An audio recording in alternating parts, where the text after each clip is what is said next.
right, adoption of agenda for regular meeting. Under the provisions of the Public Meetings Law of the State of Missouri, the board must adopt by roll call vote an agenda that includes the time, date, place, and tentative agenda for the meeting. A copy of the notice and agenda for this meeting was posted on Tuesday, May 9, 2017 at the Administration Center, 1005 Waterford Drive, Florissant, Missouri. At the same time, copies of the notice and agenda were mailed to major radio and television stations, 3 newspapers to all municipalities, schools in the district, and posted on the district website. Do I have a motion to accept the agenda for the regular meeting? So moved. Second. Dr. Thurman, and who was the other one? Connie Sarge?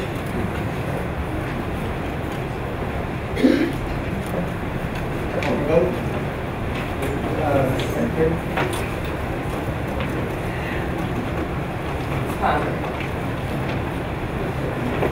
Aye. She's new.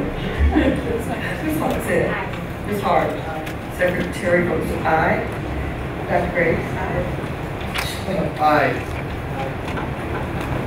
All right, Dr. Warren, first up for district student.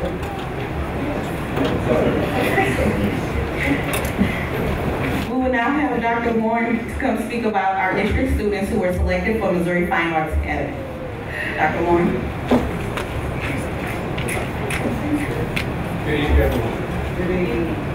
13 students from Ferguson-Florissant School District have been selected to attend the Missouri Fine Arts Academy this summer. The students submitted an online audition essay and recommendation from the fine arts teachers qualified for the selection. The students are Amanda Borowski, excuse me if I mispronounced your name, Tyree Gary, Damian Howard, come on up guys, Tony Merritt, and Alexis Wren from McClure High School. Congratulations.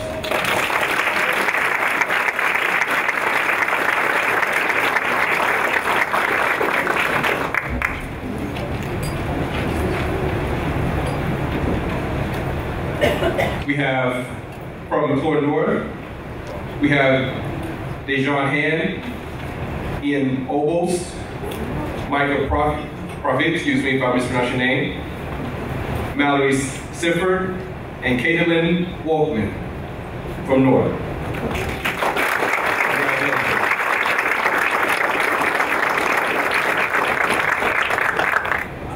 From MSB,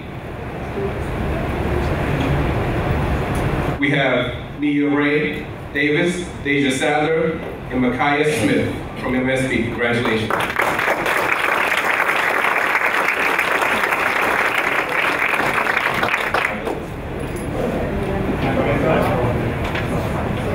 The government, a comment?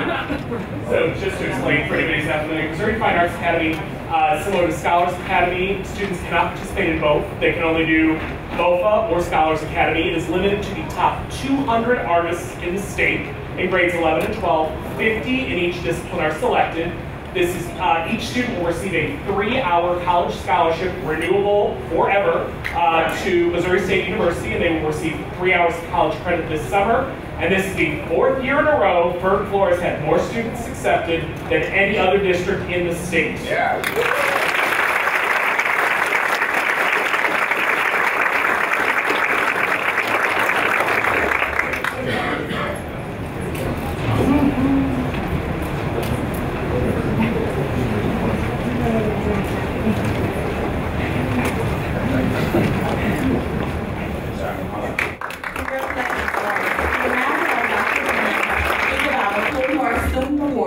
The Jonathan P. Hicks Scholarship.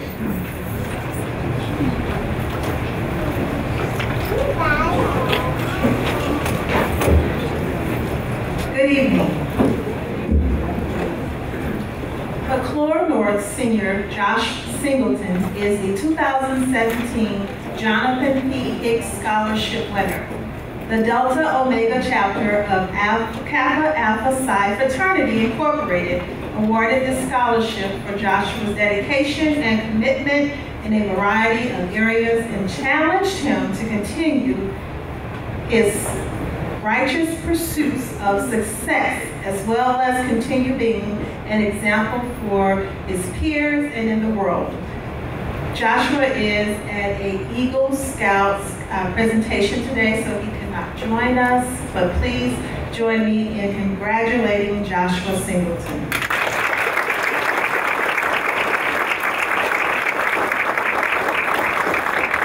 Dr. Glenn will now speak about McClure North Student and Entrepreneurs Place at the NFTE Regional Competition.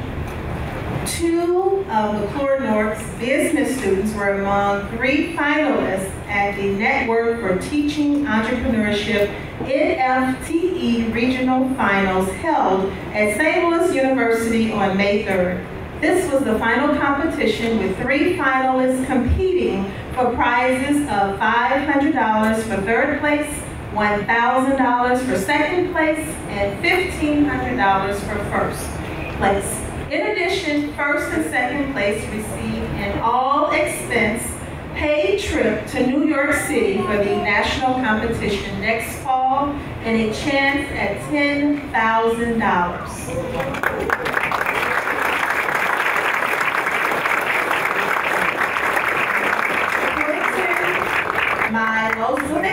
And Nate Wheaton presented their business plans to judges and had to answer tough questions about all aspects of their business. Quentin and his Walk It Off app placed 3rd, winning $500, and Nate took 1st place, winning $1,500 and a trip to New York City for the national competition with his Fudge Up Fudge spread. Congratulations, Quentin and Nate.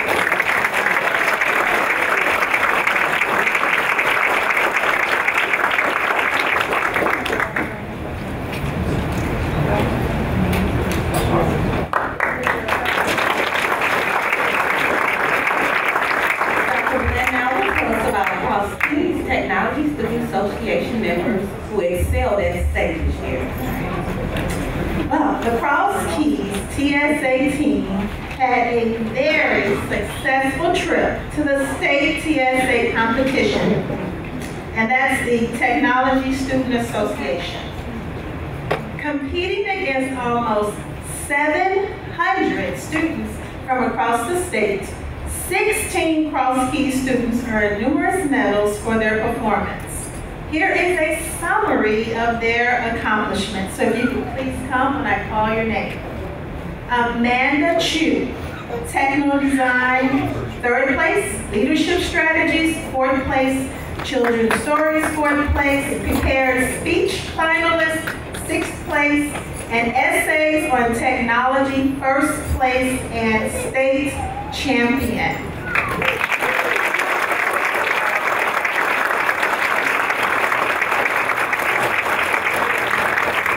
Jeremiah Gooden, Junior Scholar Sprint, 5th place.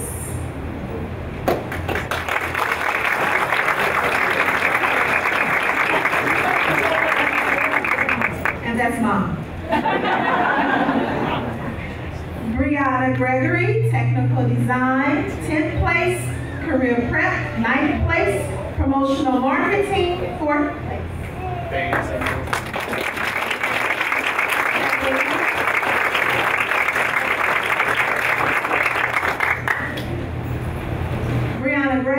Technical Design,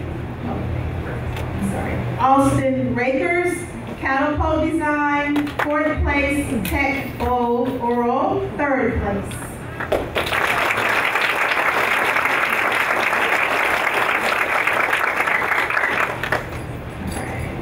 Nicholas Bush, Technical Design, 9th place, Digital Photography, 4th place.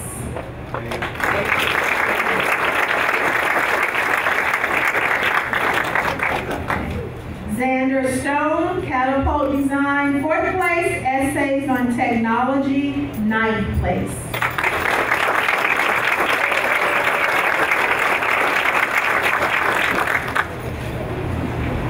Hannah Dinwiddie, Children's Stories, 10th place. CO2 Drag Star, 8th place.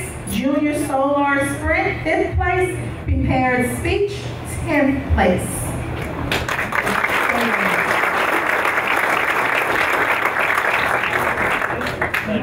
Brianna Chappie, technical design, 3rd place. Digital photography, 2nd place.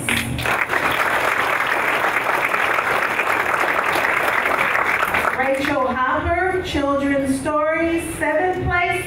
Essays on technology, 6th place. And leadership strategies, 4th place. Noah Jackson, Tech Bowl Oral, 3rd place. Technical design, 8th place. Tech Bowl written test, 6th place.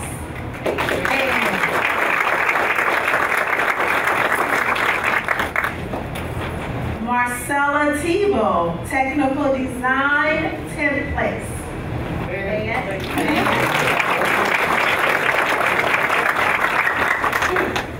Brian Weaver Palmer, Tech Bowl Oral, 3rd place.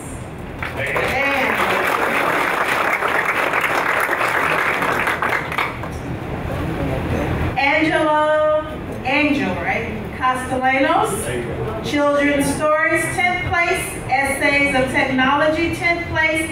Leadership strategies, 4th place.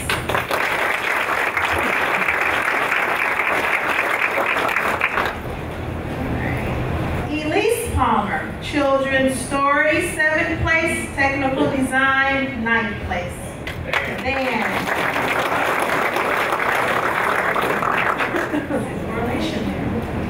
Nathan Marks, promotional marketing, 9th place.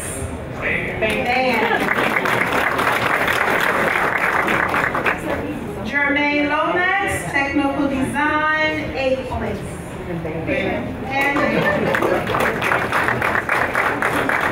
And last but not least, Noah Jackson, Amber Chu, Brianna Chappie, Xander Stone, Austin Rakers, please step forward. These young scholars have qualified to compete at nationals in Orlando, Florida.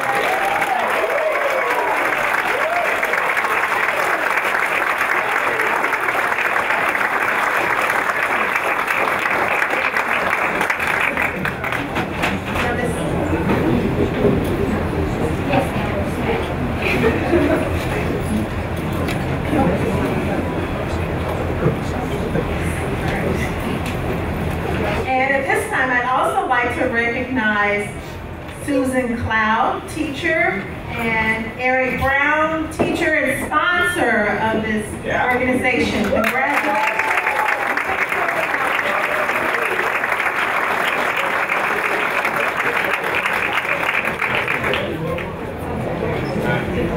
Thank you, Mr. Brown and Ms. Cloud, for your support. All you can.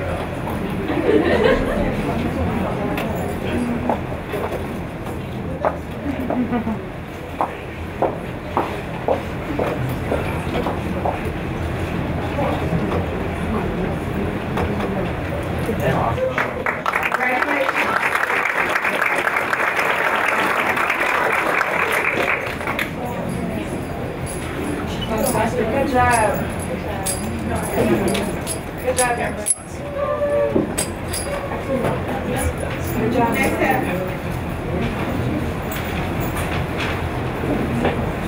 Next step.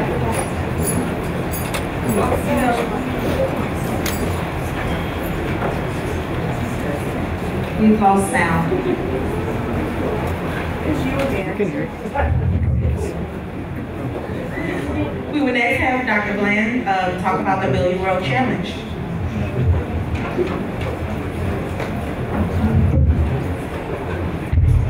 In order to create a culture of reading in our community, district librarians have been leading the charge on a billion-word challenge. District students are encouraged to read at least an hour each day as we strive to read 1 billion words district-wide. In March and April, the Board of Education recognized 8 district schools that had reached their goal early. This month, the board would like to recognize the following schools who have readers that have helped them to exceed their combined goal of 358 million words. So at this time, will the following schools please come up? Commons Lane Elementary School.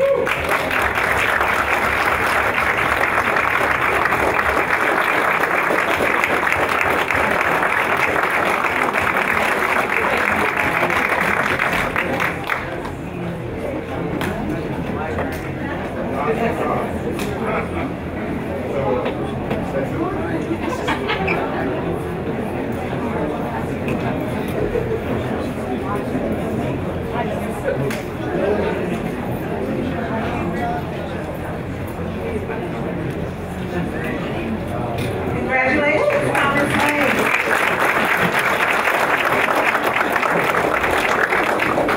And the next school is, drum roll, Prosperity Elementary School.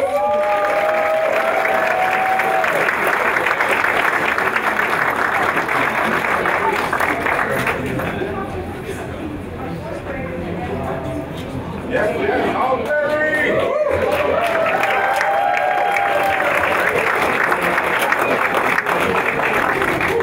bring it in.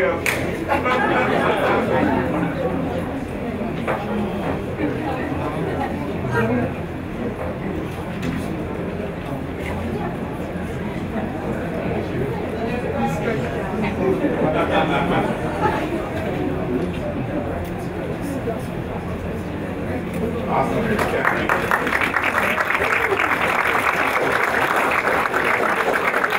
And our next elementary school is Coleman Elementary School.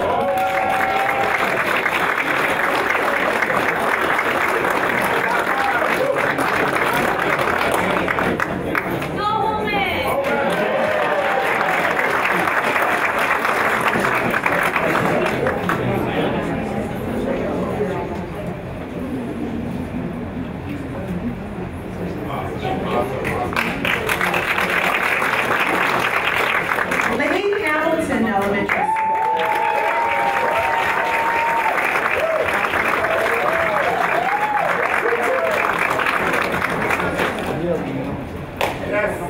And we have our top readers joining us.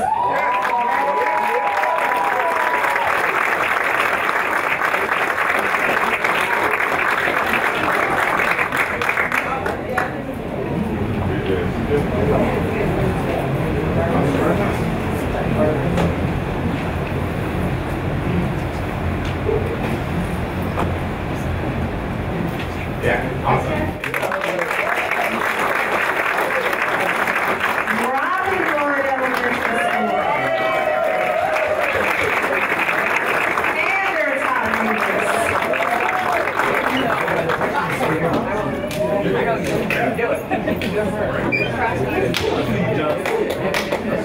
There you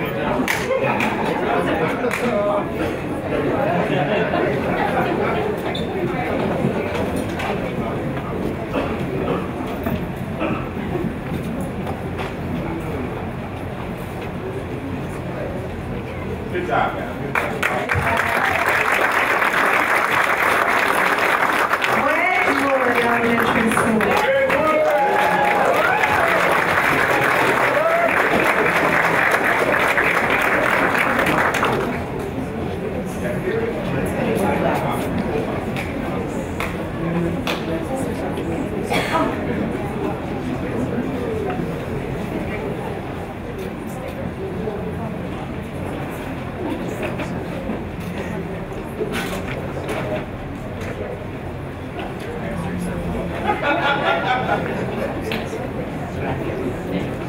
And last but not least, McClure High School.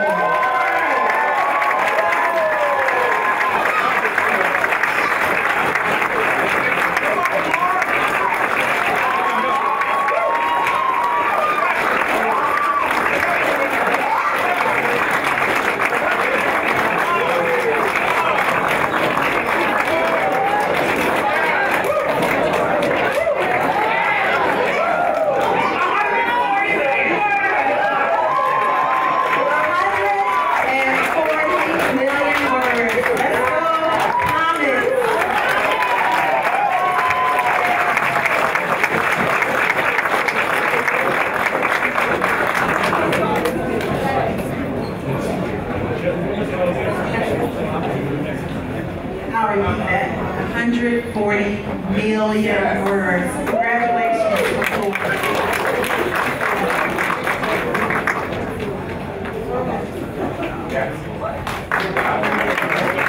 Congratulations. Where will reading take you? So as McClure is taking their seat, we said this when we had our Mark Twain Awards earlier, and I want to say it again for those who were not here, how important reading is, and I'm extremely excited for our secondary schools. We think reading is only in elementary school, it's all the way through life, not just 12th grade. And for our high school, especially McClure, to grab hold of it the way they have. We have accountability with AR. They take AR tests as well. But it is so powerful to see all of our students, K through 12, pre-K through 12, reading and learning and growing. So let's give all of our students another round of applause.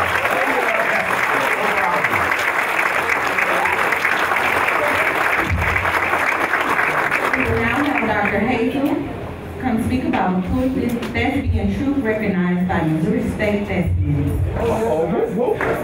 Dr. Hazel.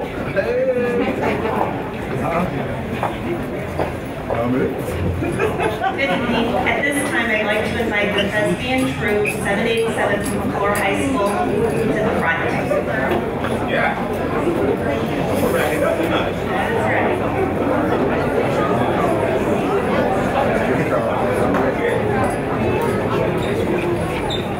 The board would like to recognize Doug Irwin, Erica Peggs, and Kim Harrison, as well as the students of Troop 787 from McClure High School, for their accolades from the Missouri State Thespians.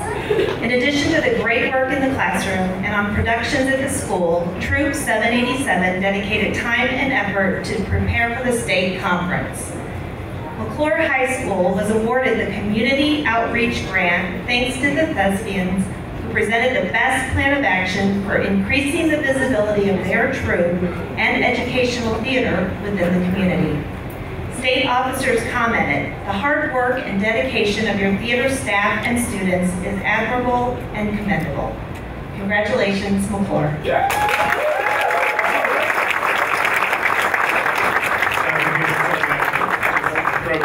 The big thing that is huge is we are state finalists this year.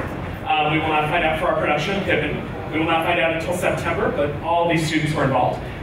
So hopefully we will be one of 3 schools selected to perform next January at the Convention Center in front of 4,000 people. And I want to thank our principal, Mr. Gerald, for his support, and he gave me permission to announce our season for next year. So we're starting off with the Pulitzer Prize winner, Ruined, which is a heavy drama. There are other plays written by Pulitzer Prize winning African-American playwrights besides Lorraine Hansberry, but it is actually based on the experiences of Sudanese women who are victims of civil war. And then we'll be doing Shrek, the musical at the Civic Center. And I've been hounding Keegan-Michael Key from Key and Peele. He's written, and I have friends who know him, so I will not stop until I get it. He's written an interactive play that is called Big Mama's Wedding, where you will be guests at the wedding if we are getting it right. So that's our season for next year.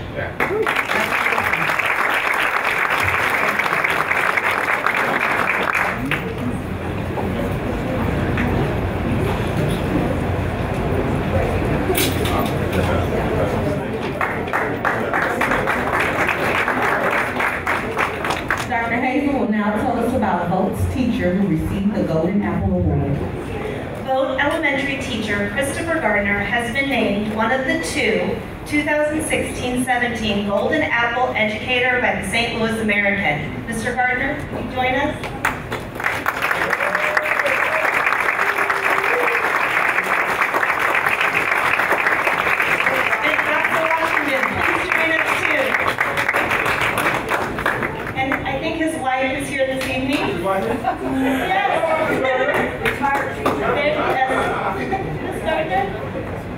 Mr. Gardner is an outstanding educator who has consistently and successfully implemented the St. Louis American's newspaper and education program in his classroom. He will be recognized formally at the Salute to Excellence in Education Gala in September. I recently visited Mr. Gardner's classroom, and he's also an excellent science teacher. Excellent. Do you want to say a word about that? And we call my son, so he is amazing. Thank you for all you do for Congratulations.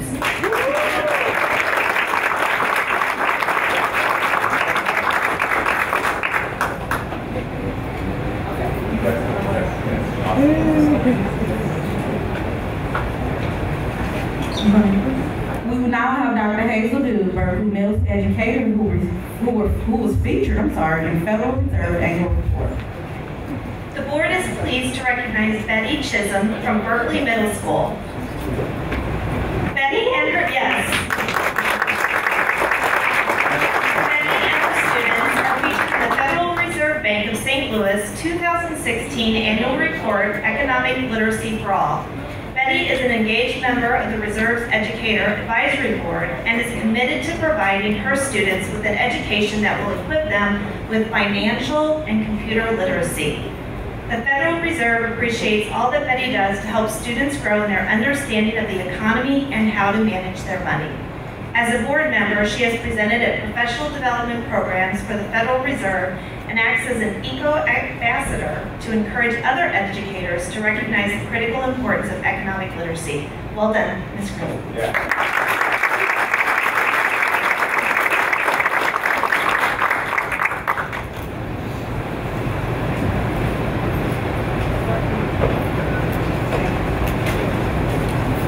We will now have the Family and Community Engagement team discuss talk about the traveling attendance trophy. Or present it, I would say. Let's hear from face.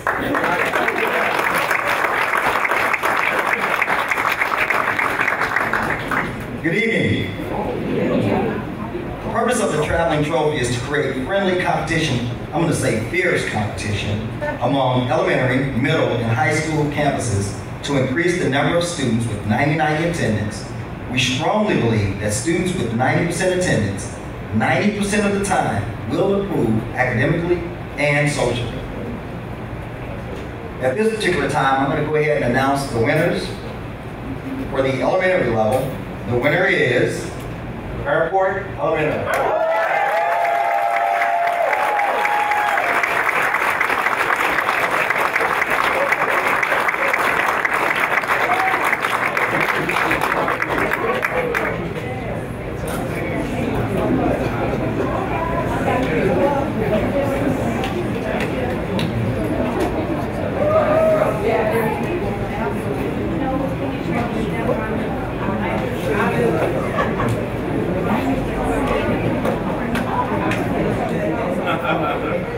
Wait a minute, I made a mistake. That's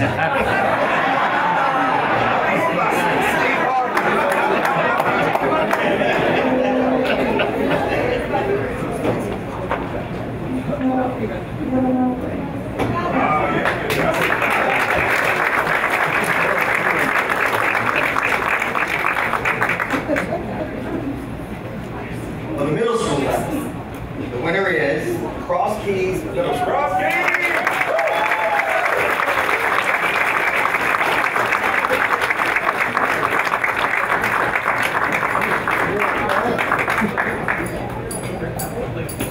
All right. He's a comment. He's a comment.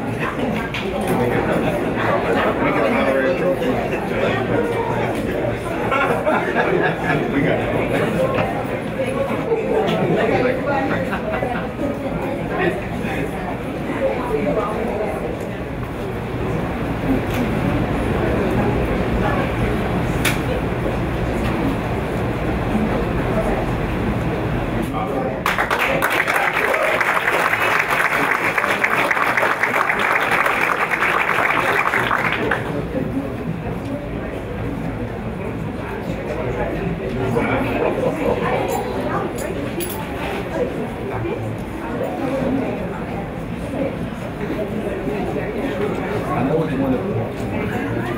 For the high school, the winner is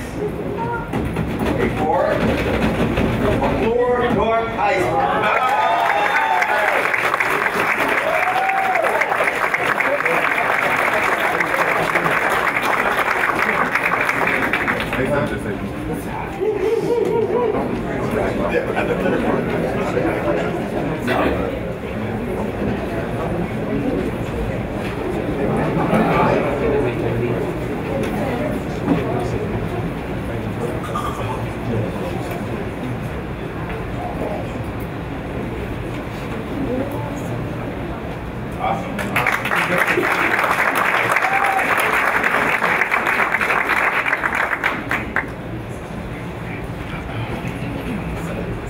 Thank you for all our award recipients.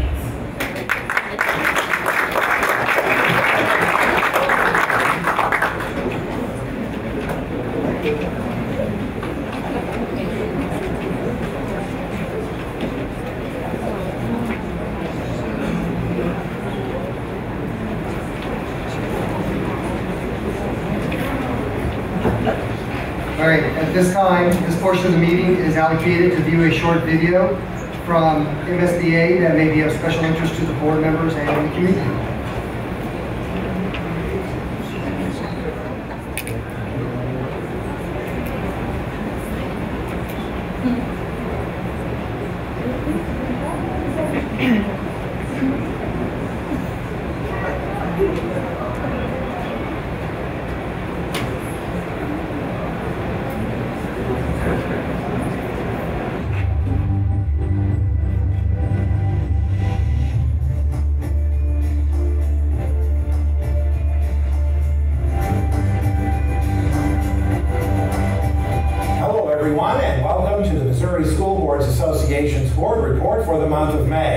We thank you for the opportunity to share some news and information during a few minutes of your board meeting.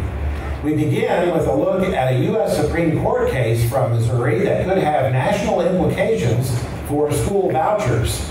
The case involves Trinity Lutheran Church in Columbia. That church applied for a grant from the State Department of Natural Resources to resurface its playground. That grant application was denied because of a provision in the Missouri Constitution prohibiting the state from using taxpayer dollars to fund religious institutions. That amendment's known as the Blaine Amendment. The church filed a lawsuit, and now it has worked its way to the U.S. Supreme Court. The court heard oral arguments on April 19th. In the meantime, Governor Greitens announced his administration would allow religious institutions to receive state grants, such as the one administered by the Department of Natural Resources. The case is important for public schools in Missouri and throughout the nation, since the Blaine Amendment is often cited by MSBA and other public school advocates as the reason the state may not provide public money to support private and religious schools through voucher programs. Many states have such provisions in their constitutions. Should the U.S. Supreme Court rule in favor of Trinity Lutheran Church, the case likely would give more momentum to the voucher movement in Missouri and other states. The court's ruling is expected to be announced sometime in June. MSBA has a long history of opposing the use of taxpayer money to subsidize private schools, since those schools are not accountable to the public. Rising income inequality in our nation, state, and local communities has become a major issue for our public schools. But what can our schools do to significantly improve the chances of success for students who come from low-income backgrounds? A professor of education at the University of California, Irvine, Dr. Greg Duncan, has explored that issue in a new book called Restoring Opportunity: The Crisis of Inequality and the Challenge for American Education. He was on the University of Missouri campus recently for a series of lectures on the topic, and we had a chance to sit down with him for a conversation. Dr. Duncan says, research shows charter schools and vouchers don't seem to have much impact on improving the prospects for low-income students. He says what really works are what he calls sustained supports in the classroom. If the focus was on trying to improve the day-to-day learning activities of the kids in the school, teachers needed guidance with curricula and with coaching and professional development in how to pull that off, right? And in these cases, they had a very strong system of professional development. Coaches, weren't coming in and criticizing; they were coming and helping. So it wasn't the idea that teachers just go into their classroom, close the door, and no one comes in. They had a culture where they welcomed people coming in, observing, giving them advice on how to implement things in a more effective way. Duncan says if we fail to address achievement gaps caused largely by poverty, Many students will continue to be at risk of losing their opportunity for success in school and later in life. Be sure your school board is represented at the MSBA Delegate Assembly on June 3rd at the Lake of the Ozarks. Delegates at this meeting will be discussing in detail a draft of a document consolidating the MSBA's 3 existing advocacy documents into one. MSBA President-elect Jan Meese of Columbia has been chairing the committee charged with consolidating the documents, and she says the goal is to clearly articulate MSBA's positions on critical issues facing our public schools. I think if we have a clear, concise message that we can give to our legislators or that we give to our lobbyists to help us achieve what we need for the success of our public schools here in Missouri, that was the whole purpose of this, to make it short, sweet, concise, and marching orders, more or less, if you want to put it in those kind of terms. MSBA's Advocacy Committee and Executive Committee have been working for several months on the consolidation of MSBA's legislative resolutions, platform documents, and the Missouri Public Education Vision Project document. The June Delegate Assembly will be held during the 2017 Leadership Summit, scheduled for June 3rd and 4th at the Lake of the Ozarks. The event will feature breakout sessions on a wide range of topics, all designed to improve your leadership skills and help you make the best decisions for the students in your school district. Registration for the Leadership Summit is now open on the MSBA website. Nominations also are now open for the Paul Morris Community Service Award, sponsored by MSBA's foundation, Future Builders. This award is designed to honor current or past school board members who have shown a commitment to community service in addition to their service on the school board. Nomination forms are available in the Future Builders section of the MSBA website. The deadline for submitting nominations is June 29th. That's it for this month's edition of the MSBA Board Report. Thanks for allowing us to have some time at your board meeting, and so long.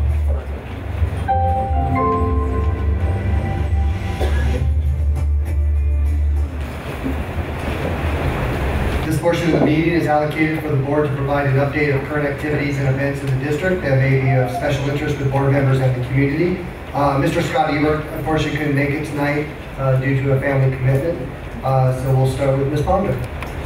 Hi, good evening. I don't actually have any updates yet. I don't have an area assigned to me. But I just wanted to say that I'm so excited to be here tonight. This is my first official board meeting. So I'm very excited. I'm really looking forward to participating in all of the wonderful events that are coming up. So I just wanted to say I'm really happy to be here. So thank you.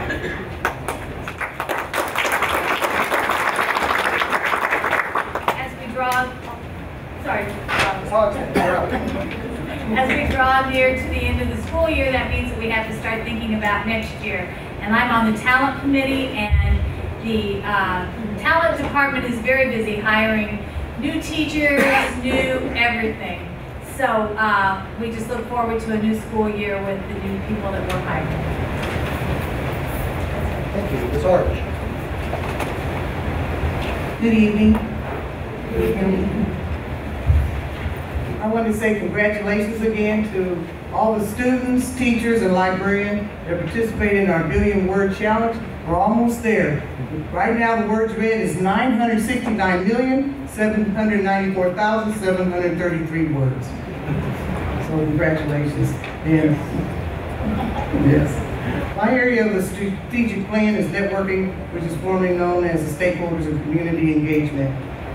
This district is actively working to build community and engage stakeholders in meaningful ways. This is a time of year where there are numerous opportunities for our stakeholders and communities to join in the celebration of the great things that are happening in our district. The Department of Family and Community Engagement, which is also called FACE, has been tracking down kids who have dropped out of school or are close to having enough credits to graduate. The Director of FACE and Mentor coordinators are working with these students to help them complete the credits to earn a diploma and expand their opportunities in the future. Last Friday, the FACE department hosted a celebration to honor our OASIS volunteers. In addition to recognizing all the OASIS volunteers, special recognition was given to several who had 5 years of service, 2 who had 10 years of service, and 1 OASIS volunteer who is given 25 years of service. This is equivalent to an entire career in the volunteer service. The Face Department is also busy planning a back-to-school rally and will be expanding the event in some ways, including a special emphasis for English language learners in our community that will be happening this summer. Tomorrow, please don't forget McClure North Orchestra will be having an event tomorrow at the James Egan Community Center at 7 o'clock. Please come out to support them. This Friday will also be a district retirement dinner to honor our 50 employees who are retiring this year. And on Sunday, May 21st, we will be celebrating our graduating seniors from all 3 high schools. These are just some of the ways that our Ferguson-Florissant Community District is building connection with stakeholders and community for the benefit of all students. Thank you.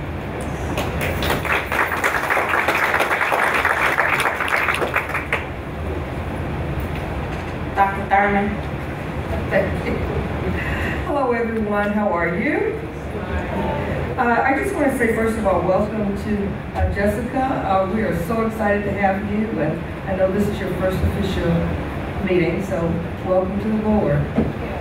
And also, I wanted to say I had an opportunity to go to the OASIS celebration, and it was phenomenal just to see how many volunteers, and not all of them came, but this is such a wonderful program. If anyone's out here, if you're retired or you have special extra time that you could take to go to any of the schools and read to students, we would truly, truly love to have you come and volunteer your time to read to our students in the district. And also I had an opportunity to go to listen to the early childhood final, their final report to the board and to the district. And I just want to say and give a shout out to our early childhood program. We have a phenomenal early childhood program, and you know, without early childhood, I mean, that is the foundation for learning. Please, let's give our early childhood for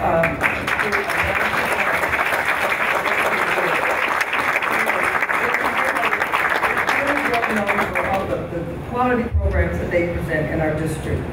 And also, I am now going to be on, in terms of the strategic plan, I will be working on school decorum, working with Mr. Bills. Where's Mr. Bills? Hi. You get me instead of Keith. Okay, and on one more thing, happy Mother's Day to all the mothers.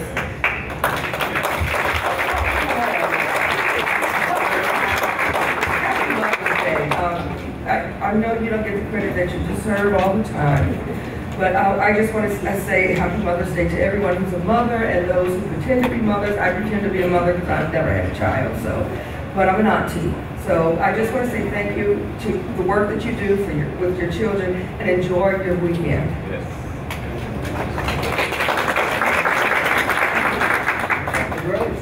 My portion of the strategic plan is student achievement. In the report that we just watched, they talked about in that book, he was talking about the restoring opportunity. And Dr. Duncan said that you're supposed to sustain supports in the classroom. And I want to say that we're right on track, because that's exactly what we're doing right now. We welcome people to come into the classrooms to monitor and model. And we are basically turning into a coaching district where the teachers are learning from each other. So this past month, ISLs were provided with professional development in conferring with readers and coaching. ISLs went into classrooms at Walnut Grove, and they modeled the conferring as well as coaching each other as well as teachers. Graduation rates, student support continues to be our focus. IB investigation and discussion is occurring for Cross Keys and McClure North. Early college will be the priority for MSB, and advanced placement path will be the focus for McClure. May 3rd was the statewide makeup test for the ACT. And of course, we are still wrapping up math testing, so I'm hoping that everyone is doing well and that everyone is putting their best foot forward. Our second cohort of schools, Cross Keys, Central, Commons Lane, Griffith, and Lee Hamilton, completed their planning year for providing students comprehensive academic and social emotional supports. This included a feedback loop where staff and families weighed in on each school's plan. They will implement for the 2017 and 18 school year to ensure improved academic and behavioral outcomes for our students. The last thing that I want to say was I had the pleasure of attending Lee Hamilton, and it was just what they're doing over there is just phenomenal. They have the eagle, I can't remember the name of it. Secret Eagle. Yes, it's like a president is coming into their school, and they have one of the students come pick that person up, that special guest. And this time, the special guest was my nephew, and he basically works at Commerce Bank. Yeah, he works at Commerce Bank, and he just kind of talked to the students about his struggles as a child and basically how he became a success story. You know, it was just phenomenal, and I surprised him because he didn't know I was coming. But it was, I mean, just to see that. So next year, I can't wait to just see who will be coming to visit Lee Hamilton.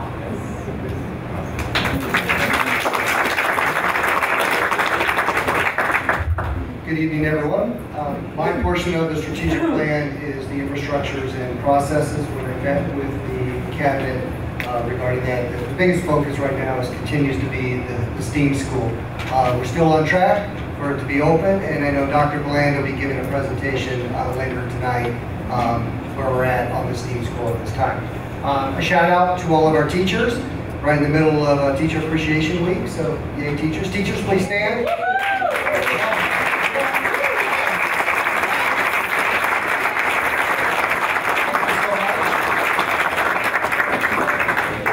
And I believe, isn't it School Nurses Day as well? Do we have any school nurses here today?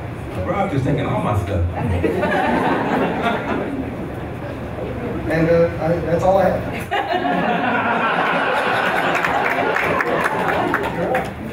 Well, let's hear it for our nurses, right? Give it for our nurses. Wow, so I have quite a bit here, so I'll try to go as fast as I can because we got a long agenda. So first I want to say congratulations to our board, Ferguson-Florissant. I got a message from MSBA. Congratulations to the Ferguson-Florissant R2 School District for achieving the Missouri School Boards Association 2017 Governance Team Award. Give our board a round of applause. This is really exciting. This recognition is achieved only by 24 of Missouri's 518 public school districts this year. Only 24 out of 518. That's pretty awesome. This is based on outstanding commitment to ongoing professional development, to regional and statewide leadership, and to active participation in legislative advocacy for public schools by school boards. So I want to recognize a couple of advanced levels, master's levels. So Ms. Harge got the advanced level training so far, so let's give her a hand. Dr. Graves got the master's level training so far, so let's give her a hand as well. Dr. Thurman got the highest level that's available, the distinguished level, so give her a round of applause. Rob, Leslie, and Jessica are working on there, so let's give them a round of applause as well. Awesome. So really excited about that. I want to take this opportunity also because that ongoing training and learning is about everybody learning, right? The board, myself, all the employees, and especially our students. We had a lot of going on tonight around reading, and let me just say that as we get ready for summer, we want to keep encouraging students to read. And let me tell you that when a child begins to grab reading like they haven't before, you know, I've heard so many people say, Kevin in particular, say things like, there is a dignity that goes along with learning how to read and reading well. And we need to make sure that every child in our community reads well, I mean deeply. And so let's push that really hard for this summer. A lot of summer programs going on. We have partnerships with our libraries. And so as our students get out of school on the 23rd, let's make sure that they have some opportunities this summer for reading. I want to take this chance to introduce a couple of new people who have joined our team.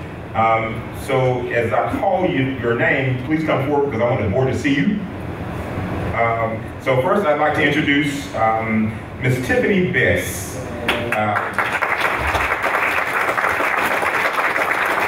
Ms. Bess is joining us as our new Chief Academic Officer. She's coming to us from the Pattonville School District, where she has served as the Director of Secondary Education, as well as on various other administrative roles for the past 8 years. She is credited with leading critical instructional improvements in the district, and especially at the middle school level. Among her many awards and recognitions, she's been recognized as one of the 30 leaders in their 30s by North County, Inc. Prior to her administrative tenure, she taught AP Chemistry at Francis Howell High School. She has a master's degree in educational administration and a bachelor's degree in biology and chemistry from St. Louis University. Very involved in her community and her church. So please join me in welcoming Ms. Tiffany Bess as our new Chief Academic Officer.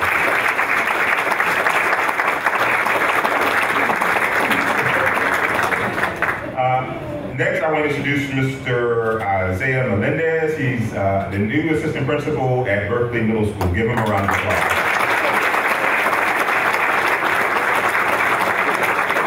Mr. Melendez is coming to us from the KIPP Inspired Middle School. He has 8 years of teaching experience and also has taught at the Rittner High School as well. He is joining us as the new assistant principal from Berkeley Middle School. He holds a bachelor's degree. He actually has a 2 degree as well from Merrimack Community College, but he also has a bachelor's degree in secondary education and social sciences from Missouri Baptist. He has a master's degree in administration from Missouri Baptist, as well as an educational specialist degree from Missouri Baptist. And I think he's working on a plan to get that doctorate. So let's please join me in welcoming also Mr. Isaiah Melendez.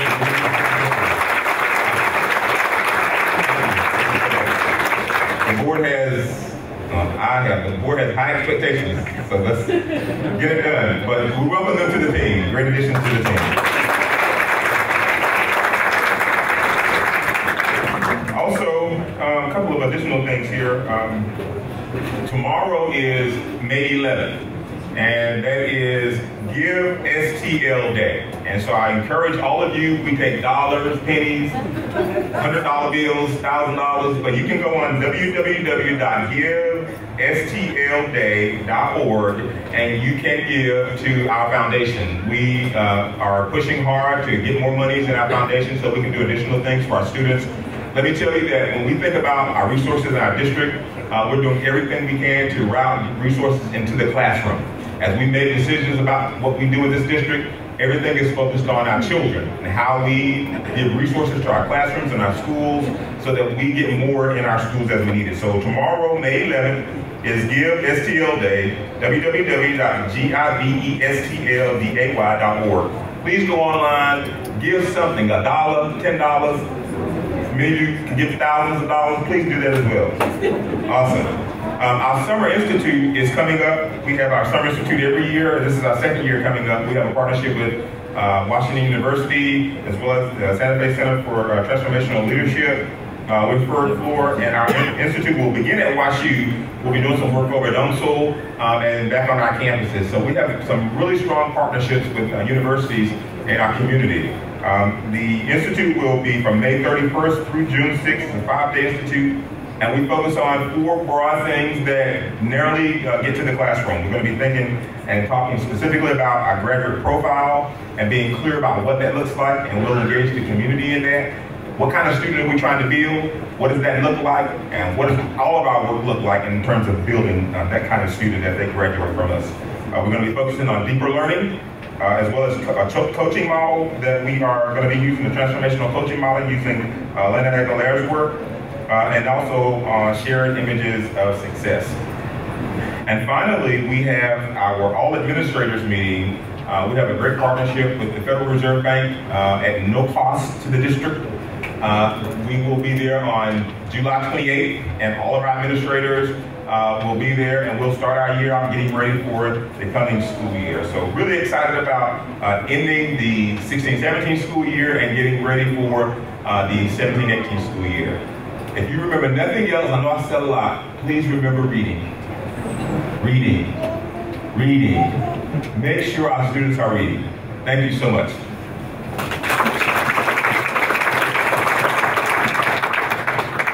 At this time, the board will take a brief recess to congratulate those recognized at the meeting. Public comment. Oh yeah, sorry about that. Don't go anywhere. The board allocates this portion of the meeting to allow stakeholders the opportunity to commit or comment on both agenda items and non-agenda items at the start of each board meeting. Prior to the public comment period, participants are asked to fill out a comment card with their name, address, phone number, email address, and the topic to be addressed, and will be allowed up to 3 minutes to speak. Members of the audience who wish to speak to the board are requested to speak from the podium, identify themselves, and in keeping with district policies 4054, 4059, and personnel law, should refrain from making negative comments that are personally identifiable. While the board will not directly respond to speakers during the public comment period, the board president may make clarifying remarks at the end of the comment session to correct any misstatements of facts. Do we have anybody who wishes to speak?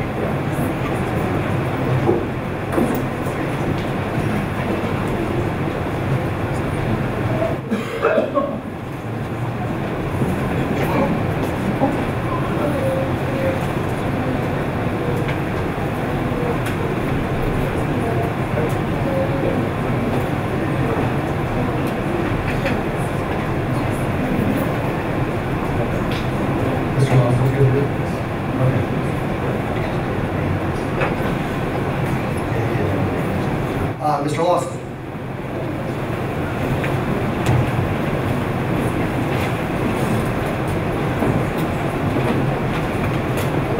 Good evening. Good evening. It's great seeing familiar faces up here. It's great seeing new faces up here. My name is Tom Lawson. I'm the Social Studies Department Chair at McClure High School. And I wanted to talk about a couple things tonight. I typed up a 10-page paper to read off of, both sides, on size 5. But my mom said it was a school night and I had to be home by 9 o'clock. So I went ahead and set that aside. I wanted to give a shout out to Dr. Davis's mantra of those who teach and those who support teachers. And tonight I'd like to give a shout out to our substitute teachers. As a teacher, when I'm taken out of the building for school business or if I'm personal reasons or sick days, it's just a wonderful feeling to know that my classroom is in good hands, that the assignments that I had set up are going to be executed, and that the students follow through. The classroom is in the same condition that I left it, and it's really important to know that you have somebody who can come in and take over your classroom when you're not there. So I'd like to give a big shout out to 3 of our really good substitute teachers, and that would be Latasha Hurd, who has a beautiful smile that can melt any heart. We have Dana Ingram, and she is on top of everything. Anything that you're expecting to be done in the classroom, she carries out. And then Antoinette Caseyberg, and she is an excellent math substitute teacher, which is very hard to find. So I'm going to give a shout out to those. The next thing I would want to talk about is kind of follow up with Dr. Davis's mantra, those who teach and those who support teachers. There are also those who run building principals that run schools, and those who support building principals. And this whole year, our building principal, Mr. Gerald, has talked a lot about all the support he has gotten from you and from Dr. Hazel. So I appreciate how much somebody new to the district and new to the school is getting that support. Tonight you're also going to hear about this freshman academy that we're setting up. It's just going to be a great success. It has so many things going for it, and I think Mr. Gerald's going to do a great presentation and inform you about this program they're setting up. And with this team, we have a magnificent team at our school. Dr. Lewis, we have Mr. Ford, Mr. Gerald, Mr. Enrick, and Dr. Kish. And with them all together, we have a super puzzle. All the pieces have come together, and we just had a great puzzle. and they're leading by examples. So, thank you for. Don't forget Mr. Downing. Oh my gosh, Mr. Downing, I'm so sorry. He is the best. He's the administrator of the social studies, and I hate to take it for granted. But we couldn't have done what we did on our EOC scores without all the support from Mr. Downing and the social studies department. Thank you. Yes. Thank you.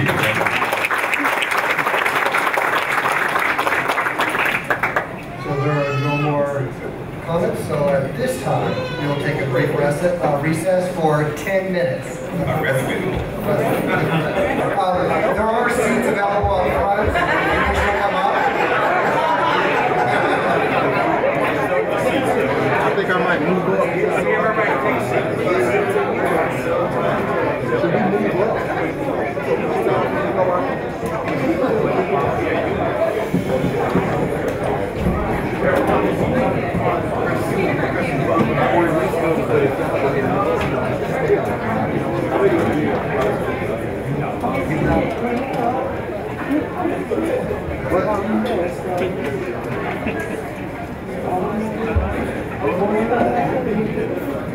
I run it with another brother with me now. All right, we're going to go forward with agenda item 16, the consent agenda. Could Dr. Thurman be kind enough to read the disbursements? Sure. Board, payroll, teacher and non-teacher, $7,709,413.02. Operational disbursements, $1,324,397.69, with a total of $9,033,810.71. Do I have a motion to accept the consent agenda? There's a tie. Who's it? Mrs. Hogshead and Ms. Hart. All in favor of the consent agenda, say aye. Aye. All opposed, say nay. Hearing none, consent agenda passed.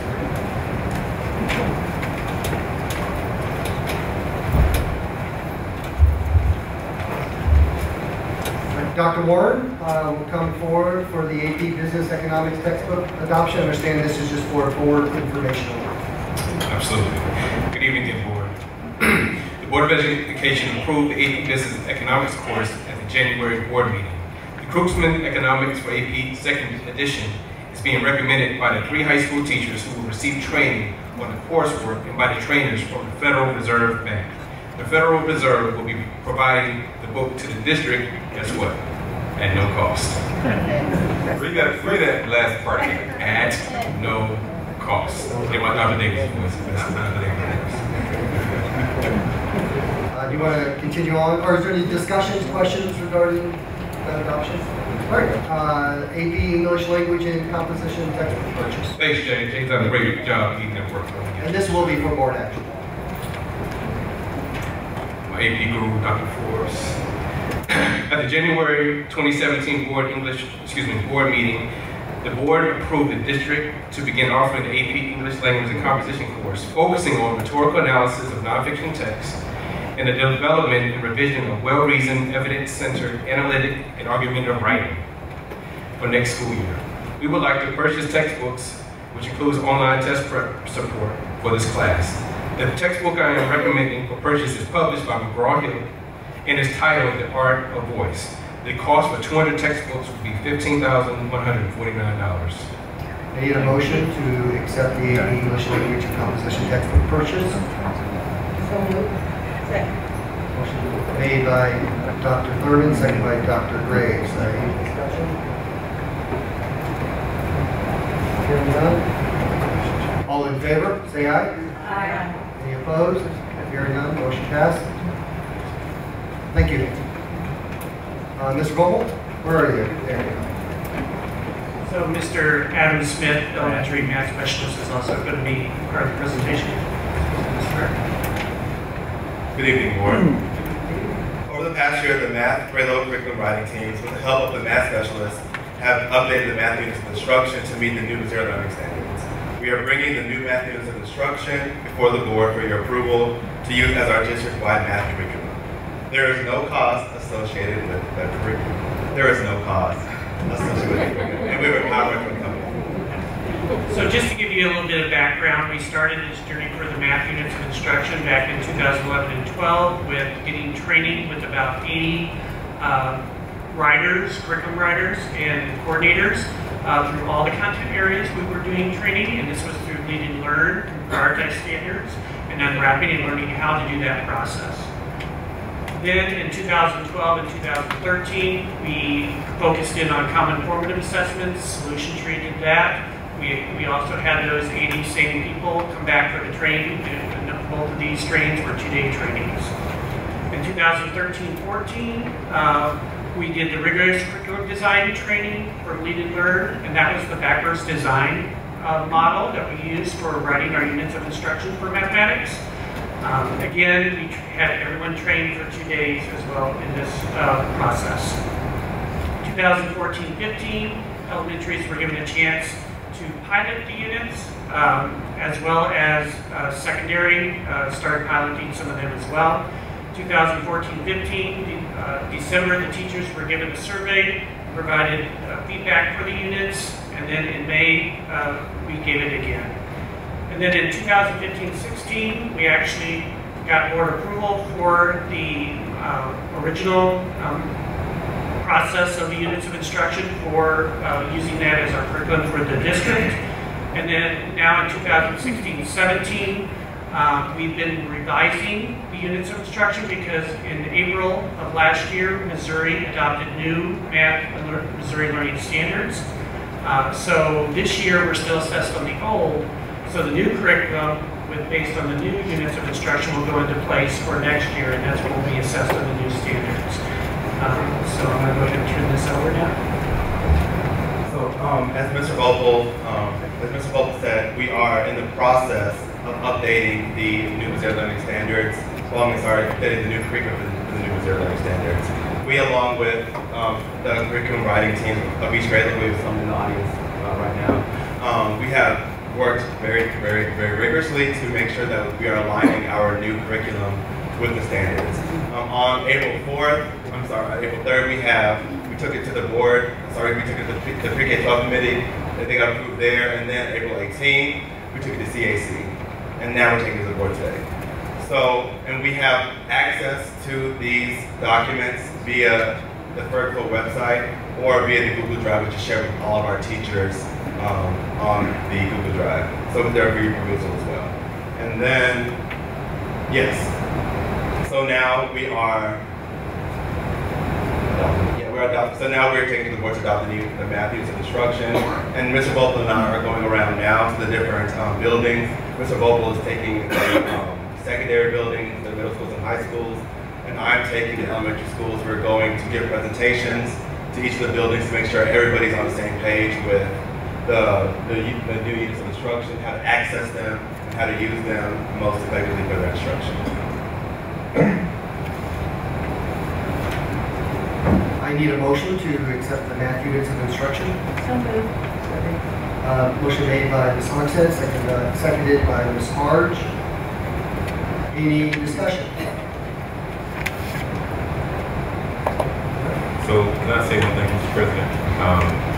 So I want to just bring back to the board's attention and remembrance, we were talking about math instruction for a long time, especially around whole harmless and some of those things that are changing.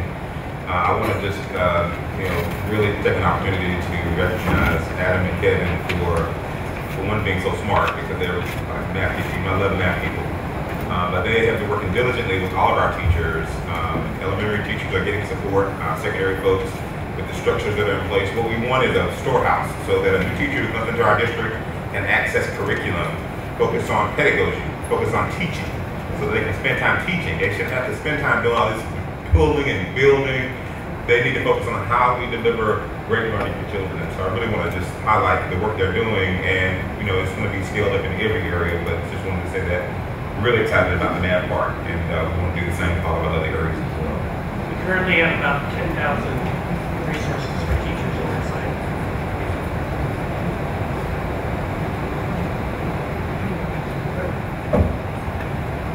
in favor of the math units of instruction, say aye. Aye. Any opposed? Hearing none, motion passes. Thank you.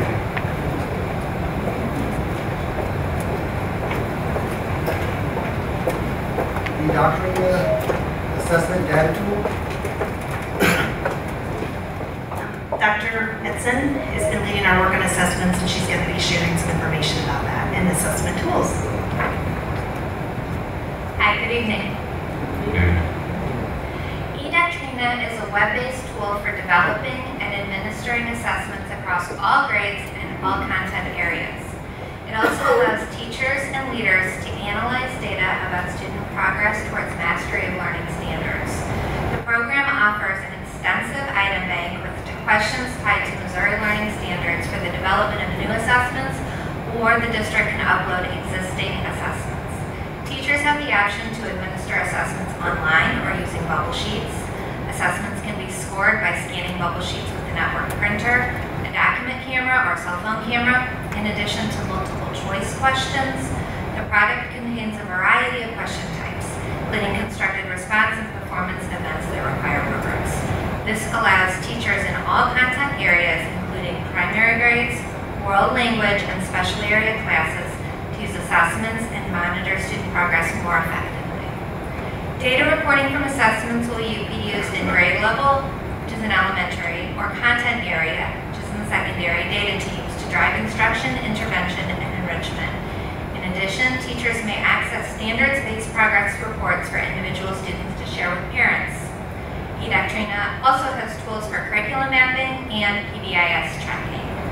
The cost for this product is $68,350. Do I have a motion to purchase the Doctrina assessment data tool? Second. Motion made by Ms. Hogshead, seconded by Dr. Graves. Any discussion? So this will be new to our school district. It is new. It's replacing two other products. What about Sure. For the last 3 years, we've had Mastery Connect in the 7th through 12th grades to do the same thing of building assessments, administering assessments, and data reporting.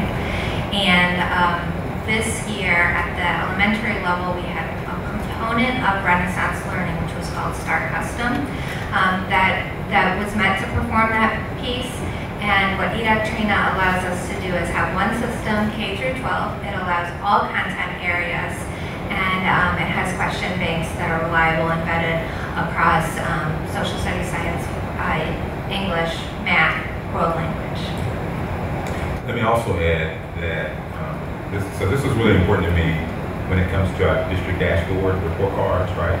Like progress monitoring is really important. And we were struggling with what that looks like. And I need to know from my end, so I can report to you and the community how kids are doing, not just when we take the math exam, the math test, but we need to know along the way what kind of progress the student's making. So as a parent, I would want to know if my son is in October making progress. And so teachers will be able to build common formative assessments, and they could do that before, but there was no reporting of that, right? So I didn't have that knowledge of how were students doing, for example, at Parker Road, and were they making progress, and are we there, right? And so I need to know that so that we can have some conversations about what the next steps look like. And I think it helps gives us, the curriculum folks, instructional services, the tools we need to give more support to teachers, so they can help students. So excited about it. So we didn't approve it last year. What we had was, I think, a multi-year contract, and what we did was, and that was one of the issues that I've said is what I'm not interested in doing is signing multi-year contracts, so that because we had Cindy involved and we looked at some exit clauses, right? Because I don't think it's prudent to have someone ties down for 2, 3, 4 years if after the half year it's not effective, and so that's why we were still there. And that was before I got here. But it won't happen after. And Mastery Connect did not even bid on this. Right. Okay. Any other questions? Hearing none, all in favor say aye. Aye. Any opposed? Hearing none, motion passed. Dr. Bland, the International Baccalaureate Diploma Program.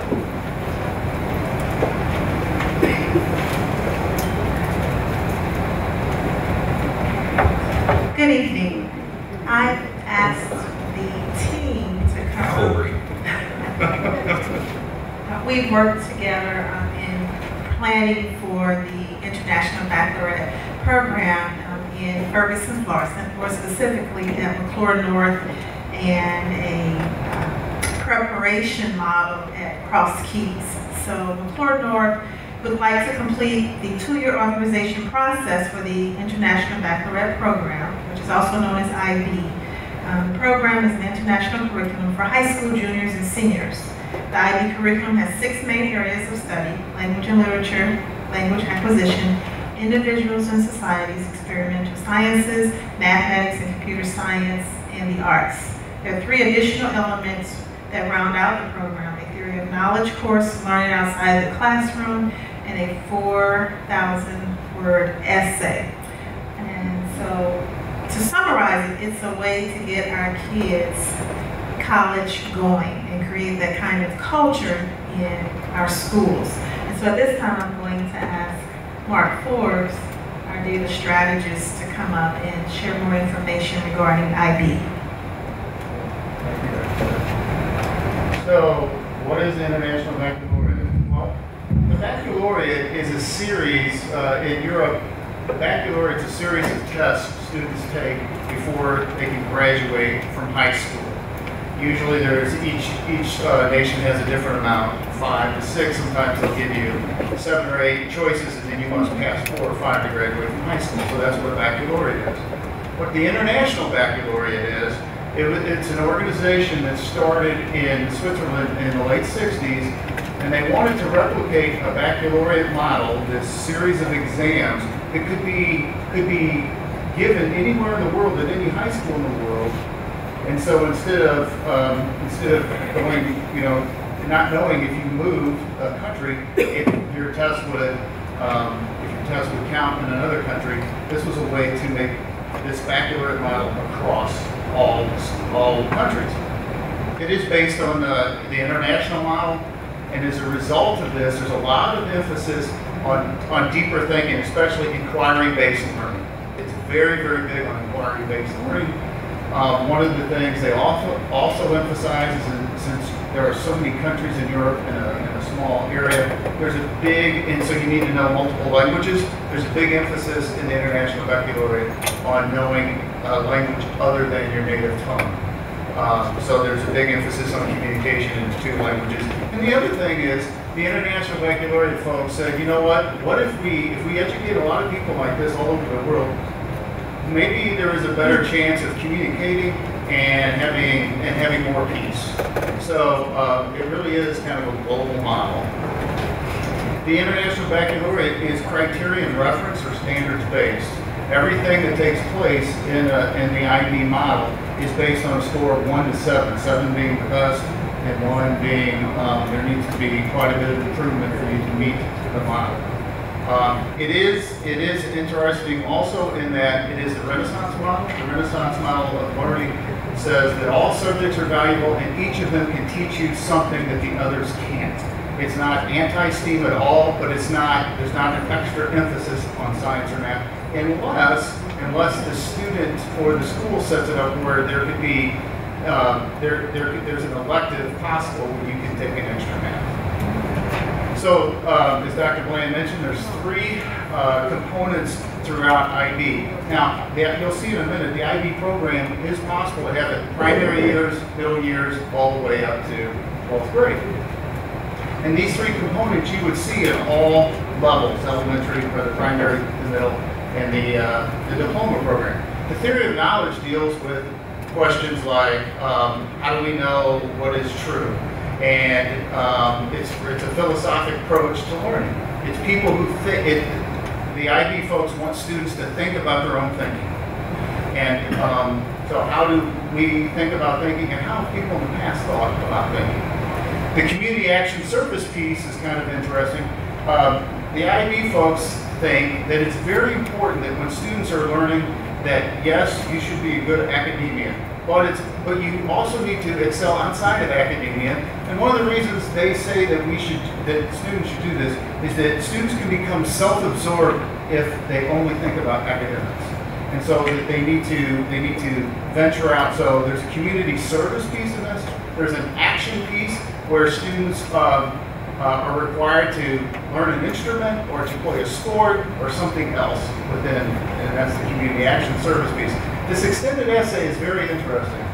Students come up with a question, they research that question, they write a 4,000-word essay on this. They're guided by teachers in this course, and then they give a project, they give a presentation on what they've researched. And so they have to demonstrate what they've learned to a group of people. In this visual, you'll see that the diploma program is the one we would like to pursue at McClure North. The diploma program is the oldest of the four, and it started in 1968. It is for 11th and 12th grade. It was the first that the International Baccalaureate came up with, and they had a lot of students in the program, but to get the whole IB diploma is a big task. And so schools started to say, is there a way we could scaffold this information? Is there a way we can start preparing students for the diploma program in the middle years? So the middle years program is 6th, 7th, 8th, 9th, and 10th. And that program started in 2004. It was successful that someone said, if this is working 6th grade through 12th, let's even go lower through 1st through 5th. So there's actually a primary years program. It started in 2009, I believe. The career-related program is just being instituted now. There are 12 high schools in Missouri that have a diploma program. The only school district in the state where you can have the 1st through the 12th, the whole program is in Springfield, Missouri. And here's the IEP diploma program blown up a little bigger. You can see, as Dr. Bland mentioned, there are 6 areas of study, and a student, to get a diploma, the IB diploma, you must pass a pretty rigorous exam in all 6 of those areas. Interestingly, like if you look up in the upper right, the individuals in society, that's social studies. And what they want in social studies is they want this inquiry-based, and they think it's less important what subject you study and more important the thinking that takes place from a social scientist. Looking at multiple points of view, taking a point of view and defending it, all those things that social sciences teaches us.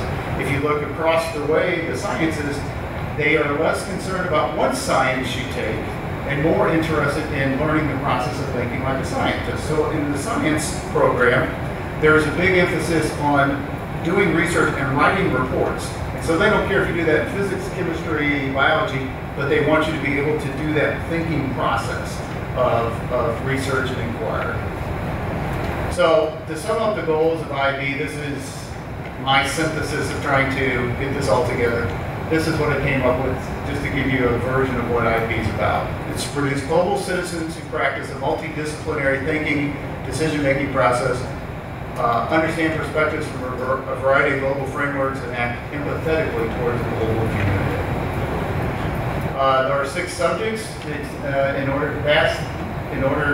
these 6 subjects are offered, and you don't have to take all 6, but you must take all 6 and pass the test if you want the IB diploma. So to show how this works, it's kind of interesting with the elective. You can do one of the arts, or you can also change it if there is, if the school is a little more language-based, you could actually use that elective to get a 3rd world language, your own and 2 others. Or if the school is a little bit more math-based, you can use that elective program to add another math class. So there is some flexibility within the program in those 6 subjects. So why would students and parents want an IB education? Well, I would say that next to national merit, the IB diploma is considered one of the highest academic achievements any student can earn anywhere in the world. It's recognized in over 140 nations in the world. And to show you the value of this, what other institutions, universities think of this, the U.S. News and World Report ranks universities. In the last 20 years in a row, the best public school in the Midwest is Truman State University. This is what Truman State University says about the IB. This is what they'll do. They started this in 2013.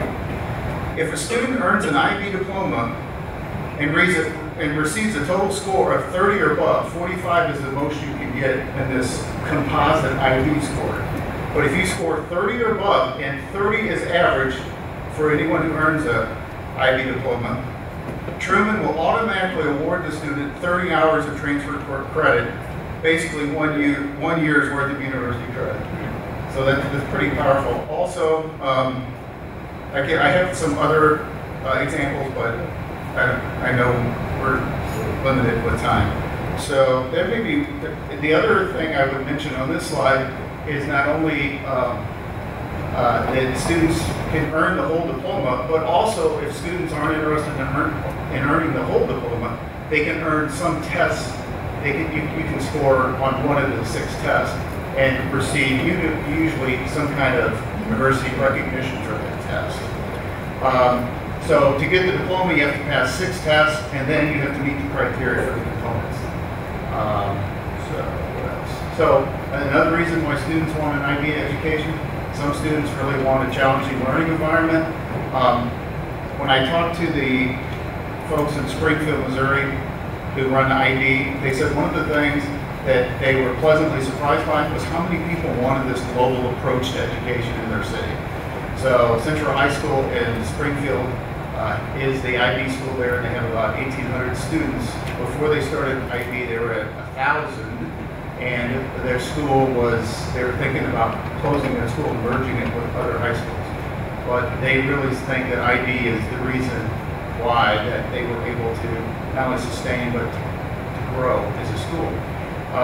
And then, of course, there are some students who like this model of a cohort model of learning with like-minded students. So I'm going to turn over to Dr. Crowley. So in our planning as a team, we really thought about sustainability as we try to launch something like an IB program in our district. And our feeder pattern work with Cross Keys. It's our belief that we need to do this right, and so that it lasts longer than we did. And that'll be great, and then we know it's working for kids. As you see here, we really want to implement simply the IB diploma program, but as we've discovered, I can tell you from working with the Equal Opportunity Schools project at North and talking with our teachers, is that one common thing we heard from teachers is we need to make sure kids are ready for this rigorous curriculum, no matter what we offer, AP, no matter what it looks like. So in our planning, we've talked a lot about trying to take some of the concepts from the middle years program and implementing that grades 7 through 10, both at Cross Keys and in McClure North, and creating our own challenge cohort groups of students. Because if you were to offer the middle years program, it would have to be, and you do that through the IB curriculum, that has to be school-wide. And so we were looking at more folks with cohort groups. So within the timeline that we're recommending to launch the IB diploma program, we would start this summer with some training and through all of next year. So basically a full year of really looking at what we need to do, beginning that process. So because we would like to try to shoot for the October 1st application deadline with them in the fall. But that takes some front work from us starting right now to make that happen. And part of the application process is they require that you send an administrator and some other folks to some training before you even submit the application. So that would have to occur this summer. And then we would then move forward with that. We already did a presentation. Mark was able to do a presentation with CAC just for information already. But then we would then, after doing that training, know what to come back to for other groups, CAC and so forth, around what the offerings truly look like and where we need to go next. And prepare for that 65+ page application. We would then spend the following summer with more PD for our teachers. One unique thing with IB is that they mandate that you receive their training. They want to make sure it's done right and everybody receives the same training. We would also look to start those challenge programs for grades 7 through 10 at both Cross Keys and at Florida North. And then Mr. Clark's going to talk a bit more about what challenge programs would look like. Year 3, we continue that summer PD along the way, as well as look to start the beginnings of the diploma program at North by offering those courses that would be needed in the 11th grade year only. Then we move into year 4, where we're ready to now have those juniors go into the senior year and ready to become our first graduating group, hopefully earning that IB diploma, and then a 5th year full implementation from 7-12 with our cohort groups and the diploma candidates. It's a pretty rigorous program. I can speak from experience when I was working in Lindbergh, as that's one of the high schools in the state that offers IB program. It's a very rigorous program. It's amazing to see students step up to the challenge, especially when you walk in as just an outside observer and watch and hear the conversations taking place in that theory of knowledge course. It's just amazing to hear students and how they're speaking to each other around their philosophies and what makes the world tick. So a very, very interesting experience. At this time, we're going to turn it over to Principal Clark. Good evening, ladies and gentlemen. So I'm going to speak to you about what challenge cohorts could look like at Cross Keys Middle School. So even before this year began, just meeting parents at Cross Keys at our open house and our back to school night, some of the questions that came up were, well, what kind of experience do you provide for students who are ready for more? And the answer currently was, I'm not sure yet, I haven't started. But now that I've been at Cross Keys for a year, again, that conversation has continued to come up in what the IB program can build for us as a scaffold to create an experience at Cross Keys of enrichment, interdisciplinary learning, problem-based and problem-solving model, and it can culminate again in that extended personal project, which would mimic and mirror what would happen with the diploma program at McClure North. The benefit, again, also value added, is this would be a direct scaffold into that program. So we're about wise investments. This would be preparing students to be successful in that program. So once they got to McClure North, after progressing through this in the 7th, the 8th grade, they would go into 9th and 10th, and then ultimately, hopefully, earn that 11th and 12th grade IB diploma. So we would like to start small, because again, we want to get this right. But the hope is that we can grow this program out. So starting small, again, looks like after this year of planning very discreetly and carefully, a 25 student cohort within both the 7th and the 8th grades across Keys Middle School. So essentially a team within a team. But that model is hopefully going to be expanded in time so that each team in the building could have a small cohort of students. We would like to start with about 50 students again in that 2018-19 school year, but in subsequent years we could get up to as many as 200 students to filter into this McClure North IB diploma program. This does move in a tangential way. Cross Keys and McClure North, if we ever, as a district, wanted to pursue the middle years program, it moves us much closer to being able to do that because those seeds would be planted. Although it would be the official IB program, we would do things that are in a similar fashion, in a similar vein, so staff in the building would already be familiar with the process. Now I'll turn this back over to Dr. Glenn. So as you can see, the team has been working really hard at planning this out. What they did mention was we also presented this to staff at McClure North and at Cross Keys, just to receive some feedback from staff. So this is a budget cost.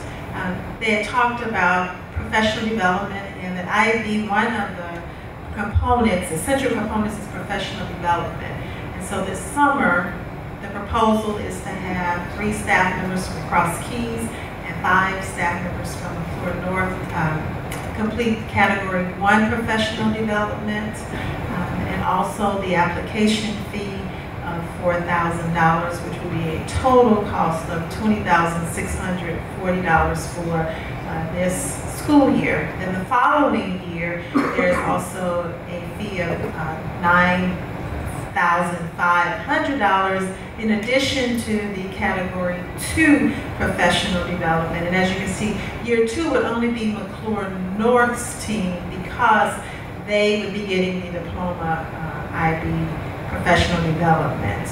And then as you can see, your 1920 would be a cost of $24,620, and your 2021 would be a cost of $24,620. And this is the same thing, just more itemized.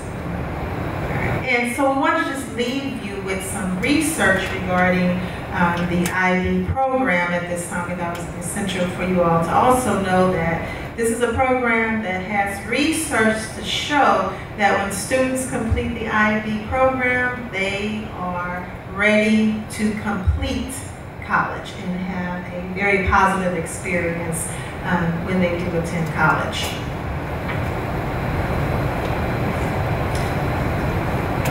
So there are 6 slides here, but I'd just like to go over 3 for sake of time. But afterwards, if you would like to have any questions on any of the 6, we'd be glad to help you. This comes, all this information, this data comes from the IB website. That comes from IB, and Adam Smith found this for us. So on the slide 1, this is a graph showing all students enrolling in 4-year and 2-year schools immediately after graduation. If you look in the green, 46% of low-income students attend a 4-year or 2-year immediately after graduation. If you look in the gray, 66% of all U.S. students attend 4-year or 2-year immediately after graduation. But if you start looking in the dark blue and the middle blue, that would be 82% of all diploma students in Title I schools, or 82% in public schools, attend a 4- or 2-year school immediately after graduation. And then if you look in the lightest shade of blue, 79% of all low-income diploma students in Title I schools enroll in a 4- or 2-year immediately after high school. That's quite a bit. I wanted to show you this one too. And so the question is, does IB participation influence African American students for immediate post-secondary education? And this slide would indicate that it does. If you look in the gray, 57% of all African Americans in Title I public schools enroll immediately in post-secondary schools. But if you look at the light blue, 84% of African Americans enrolled in an IB school as identified as low income enrolled immediately in post-secondary schooling. So at least for post-secondary schooling, it appears the data would suggest that the IB will help prepare to get kids to school. Now, besides getting to the university, we won't graduate. So is there any information about that? And so this slide would point out that for 4-year graduation rates for all institutions, for all 4-year institutions, you can see that students in a DP cohort have 79% graduation rate from a 4-year institution in 4 years, and the national cohort has 39%. You can see the numbers for 4-year and private for 4-year also. And let's see. They also have one real quick. This is one on students. This is the impact of a pre-IB program. This is for IB diploma students who are in a pre-IB program in 9th grade, and then a comparison to a comparison group with similar characteristics. But they weren't, the comparison group was not in the pre-IB or IB diploma program. And you can see that 24% more who attended a pre-IB and an IB attended a 4-year school, 19% more of the pre-IB students attended a selective 4-year school. So that's some data to back up the IB and the pre-IB.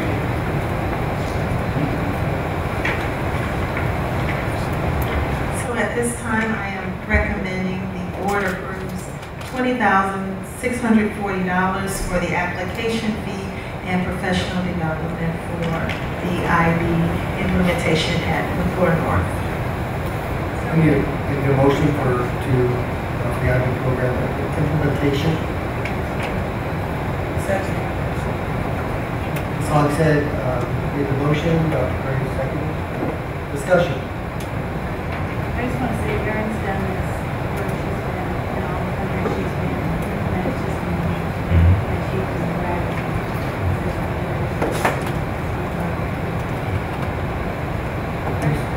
I just have one question. And this is, I guess, looking at the whole big how, if the scaffolding piece is at Cross Keys, what is going to happen, or how are we going to incorporate the students that we sent to STEM school and that scaffolding piece? That's a good question. So the deeper learning, so this is all embedded with deeper learning. And so the components of deeper learning is what we live by and will live by in the STEAM school. So it's our belief that because of the kind of curriculum and rigor that's being provided for students at the STEAM school, that they will be prepared for an IB implementation at the high school. So one of the things that Dr. mentioned when he was up here was that IB is an inquiry-based model, right? And I was a high school principal. My school was a full diploma IB school. We had certificated as well, but we were a full diploma school. And it is amazing, and I've seen it firsthand as a principal of high school, as IB. And I can tell you that at the STEAM school, our focus will be on project-based learning, which is a strong component of deeper learning, which is likewise with the inquiry-based models as well. So what may come up is students who aren't necessarily in that feeder pattern, and they may be interested in that program. I'll say this part, it's a testament to doing the STEAM school and some parents asking questions, like at the town hall meeting, for example, what happens when they leave the middle school? And here is a testament of the work we're doing at our high schools, right?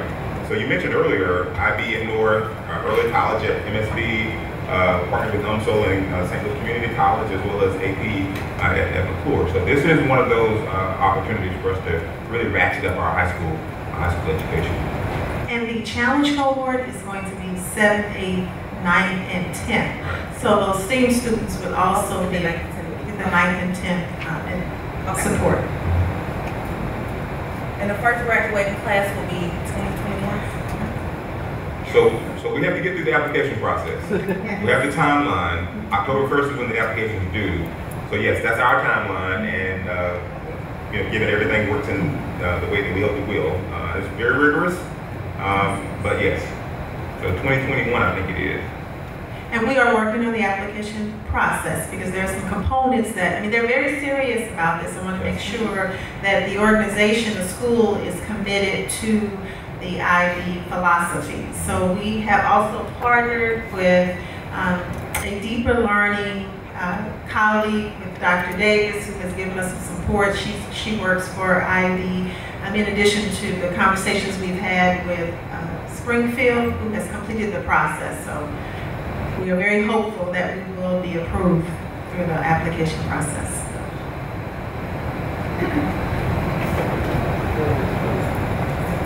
Any other questions? Hearing none, all in favor say aye. Aye. Any opposed? Hearing none, motion passes. Thank you. Dr. Hazel and Mr. Gerald for High School Freshman Academy.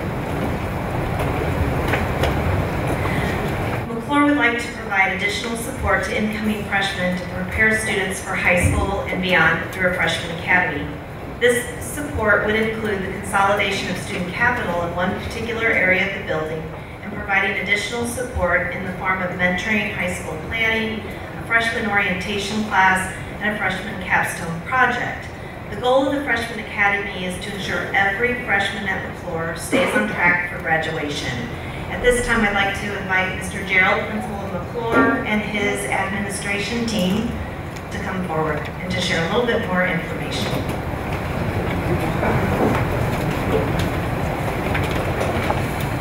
So good evening to everyone. So as Dr. Hazel mentioned, we have been working throughout the second semester to address the transition for ninth graders who come to McClure.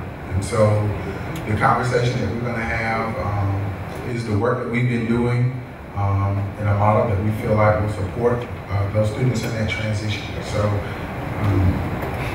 I'll just dive right in. And I think it's important for me to say something that I've heard over and over again want to emphasize at no cost. Team, no cost. So the rising freshmen from Ferguson Middle School have accumulated a total of 744 discipline referrals. And while the current McClure High School 9th grade students have accumulated a total of 1,309 discipline referrals. You know, when we look at the things that we're doing in our building right now, working to establish universals, how we address this, comprehensive moving towards the CI3T model, just really making sure that we put some things in place to address the whole social, emotional aspects. We have lots of therapeutic kinds of issues that we're confronted with every day, and suspensions are chronic, and what we are doing is not necessarily stopping the behaviors, or it's not curtailing the behaviors. Another data point that we looked at and have these conversations is that 29% of all freshman actions leading to referrals have taken place in the hallways, cafeteria, or grounds during transition. So again, when you talk about that smaller environment, this is just another way to provide a stable, sheltered environment for those students. I guess the biggest thing for me that was unsettling after having a recent conversation with Dr. Hazel and Dr. Edson in my office was that after completing their first year, 27% of the freshmen will be credit deficient by at least one semester. And the number jumps to 32% by the end of the sophomore year. So when you think about those numbers, we use school grounds to look at the gap analysis for our students. By the end of their freshman year, when you look at the three categories that it breaks it down, they have the on-track cohort, the moderate, and then the at-risk. At the end of the freshman year, the current freshmen we have right now, we have 23 freshmen who are at risk. By the time they complete the 10th grade year, that number triples, and it's like at 65 students. And so what we are seeing is that they go from being on track as a freshman to extremely at risk or high risk by the end of that year. And so we can continue doing what we're doing, or we can move to, again, a model. Some of the specific reasons, you know, when we look at the research, students tell us that they don't like high school. They don't know how to negotiate their relationships with their teachers. They do not know how to negotiate their relationships with their peers. And so they just don't have the socio-academic levers in place to help them navigate the large comprehensive high school model. So how is the academy different? Well, again, as we found that the high school academy, or excuse me, the freshman academy provides a sheltered environment for 9th graders. And so it's a small environment where students would take most, if not all, of their classes in the same geographical location in the building. Again, you know, when we talk about the research in terms of universals, this is not an assumption of what students should be able to do, but it explicitly teaches the academic and behavioral universals. So we're not talking about what they should be able to do. Instead, we're proposing that we need to teach them how to do it. It extends the graduate release to include a structured curriculum and lessons. You know, I'm proud to say that the majority of my background has been in curriculum development, and so I tend to be very intimately involved, my team and I, in really taking a look at one of the classes that we already have in place, which is the interpersonal relations course. By just digging into that and making sure that we address some of those social, emotional kinds of things, going in and teasing that apart and trying to find out why aren't our freshmen being successful, what can we do to make sure. The freshman academy model in my studies became popular around 1999. That was under the Clinton administration. One of the things they found was that it was the 9th grade year when most students eliminated college from their thought processes. And so what we're trying to do is make sure that through this structured environment and a curriculum that really does delve deep into what are the dispositions that a student needs to navigate high school well, that we can have them leaving 9th grade really still thinking strongly, what am I going to do when I graduate from high school? And so that next bullet there, this academy with progress monitor the graduation cohort and advisories and mentor/roles. We have great community partners that we've been working with. We're doing awesome and amazing things in our building, such as Fleischman Hillard, Clayco, Ernst & Young. All of these people are just excited about really continuing that work and looking at what those long-term benefits will be for starting with a strong freshman cohort to reduce that off-track rate. Again, I cannot stress enough just how important it is for us to just ensure that when our students leave ninth grade, that they are continually on track and increasingly ready to graduate on time. You know, it's just, to me, it amazes me that students don't see themselves graduating from high school in 4 years. And I don't think it should be an anomaly. It's a science, and we've got to get it right. And so this is just one of the things. Coaches students through a capstone project where students learn content through research and or service learning and present their work as a accommodating activity. This is performance-based learning at its best. This is what PBL looks like. You know, it says that we're not just telling students this knowledge, that they are learning how to solve problems and answer questions through their research, and that then they're prepared when it's over to be able to talk to panels such as yourself about that research, and they've got activities, or they've even got projects, and service learning projects are a big part of that they've created. And so really working, and you know, it supports our 2018-2019 goal that they will be able to formulate arguments, because we want to make sure that we focus on reading complex text all the way up through that senior year, so that you can be able to formulate arguments using text-dependent questions that have been derived from complex text, okay? It requires that all students take a seminar class that helps them transition to and navigate the high school experience. Again, there are so many things that we could talk about. Let me go back there. There are so many things that we could talk about, but just in short, again, this seminar class is different because what it does, it allows for conversations around very robust questions.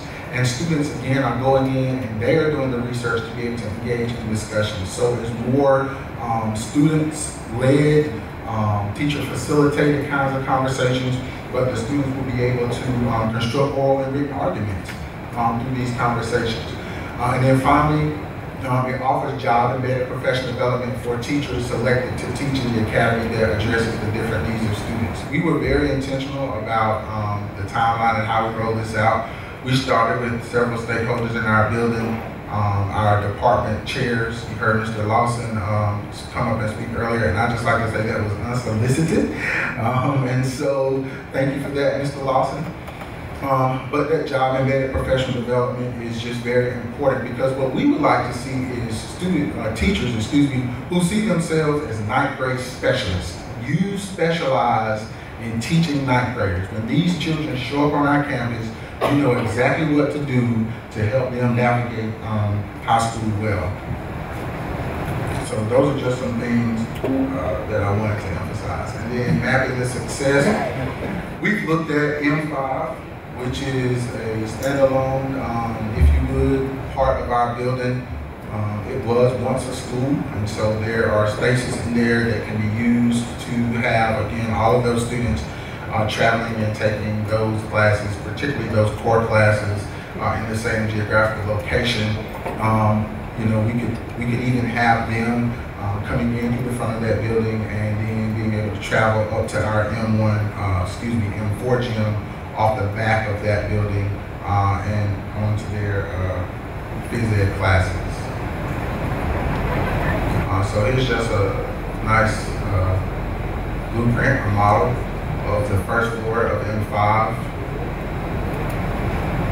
That nice green, we could almost call that fluorescent green. Yeah, I like that. Thank you for that. Kind of makes it pop. Well, we got some hot pink going on up there. I don't know if we call that hot pink or fuchsia. I learned those words in this Cheney's art basic class, all about the color wheel. But in essence, you see the dean of students, you know, and it's a conversation that we've been having about a support role inside the freshman academy. And the little theaters, obviously. So if you're thinking about the front of our building, if you're facing the front of the pool, that's going to be off to the right. Any questions about that? Where that's located? And then that's the second floor of the M5 wing. And you see the social studies classes up there, and the ELA classes. So again, that's the freshman academy at McClure. I'd hope to be up here as long as McClure North, but they've already upstaged me for tonight. So, Dr. Hazel. Thank you, Mr. Gerald. So the administration is recommending the approval of a freshman academy at McClure High School.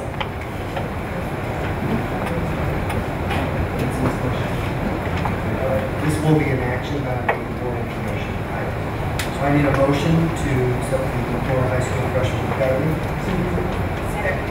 Motion made by Ms. Harge, seconded by Ms. Hudson. Discussion. I just want to say this is a true testament of educators getting together to try to address a problem. This isn't driven by one person sitting in a room, not somebody who read it in a book. This is a group of educators who put their brains together and say, what can we do to fix this? So I applaud you all for doing that. Thank you, Board President. I just have to say, you know, I just want to say that you're absolutely right. When I think about my team, you know, we spent, three of us spent all semester, last semester in the work out of WashU with Dr. Hankey. And one of the things that she challenged us to do every week was, if you have a problem in your building, this is divergent thinking. You've got problems, but you've got to design your way out of those problems. And so, right, it wasn't something we read in a book. We have a problem, and with this team and my teachers and staff and your support, we're working to try to design our way out of this problem. So again, thank you. Thank you, Dr. Davis. And Dr. Hazel, Dr. Essen, they champion our work. Mr. Lawson is absolutely right. They champion the work that we do every day. So thank you all, and thank you, Dr. Hazel. I just got a quick question. Oh, yes, ma'am. What would be 3 goals you would think that you will be trying to achieve probably in the first quarter or 2? So stop the bleed with attendance. We got to get students coming to school every day on time. To stop again the bleed with discipline infractions those first few days. My goal is to have every 9th grader, we've talked about doing home visits this summer because we'll have that cohort mindset and model. We want our students to exhaust that online registration process. It's going to go live June 1st. And have all of those students registered by June 30 so they can start class the first day of school. And so we want every student registered to start in that academy.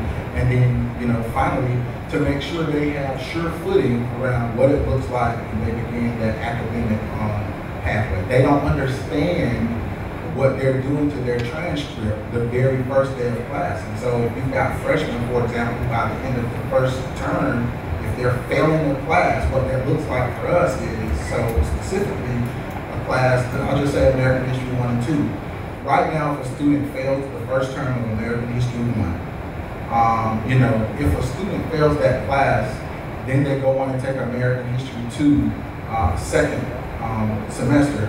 Well, even though they may make an A, they've already failed it first term. And so they cannot get that first credit until they go back and take it. So what we want is for students to leave that freshman year with upwards of the 6 credits that they need in order to continue to be on track. And we want to monitor that to make sure that happens. Okay, then one more. Well, it's not really for you, Dr. Davis. If this pilot program works for McClure and we see the goals achieved, what would that look like for the other 2 schools? Because I reckon that these same issues that they're having in McClure, we're having them at North and MSB. Yeah, you know, it's always, data is always important, and you have to examine your own data. You build a model and perfect it, and you know, we have 2 strong, we have a new principal coming in MSB, Dr. Crowley, so we have 3 strong leaders at our high schools. So, you know, they'll look at, you know, what they learn from it, and we'll grow. One thing about this entire district that we are espousing and that is coaching and supporting each other. Right. We have to be learners. That's one title we all share. We're all learners. No one knows it all, and we're a team. So, absolutely. Dr. Davis, Dr. Crowley, I don't know if you have, but yeah, Dr. Crowley and I are already having conversations about what that might look at McClure Road. He stopped me yesterday at the end of the meeting and he said, hey, Gerald, I love to be a partner with you. I've done some of this work. I've started an academy like this, ironically, and so I'd love to continue to be a thought partner with you as you do this work at McClure. So he's already availed himself to be a support person at McClure. So thank you for that, Dr. Crowley. I have a question. For logistic purposes, how are you going to, will the students have lunch with other, okay, I want to know what that looks like, and because, and will they have any other classes mixed with any other classes like the 10th, well, 10th, 11th, 12th graders? Or is this a totally one school? That is a great question, Dr. Thurman. And so we are changing. Well, first of all, our master's schedule is being driven by the needs of our students. We started with this freshman academy, and our department chairs had to be at the table because they came in department by department and helped us build a schedule that would keep that from happening. And then we have had in the past a 3 lunch schedule, so that first lunch will be devoted to just freshmen. So the answer is yes, I want them to spend as little time with the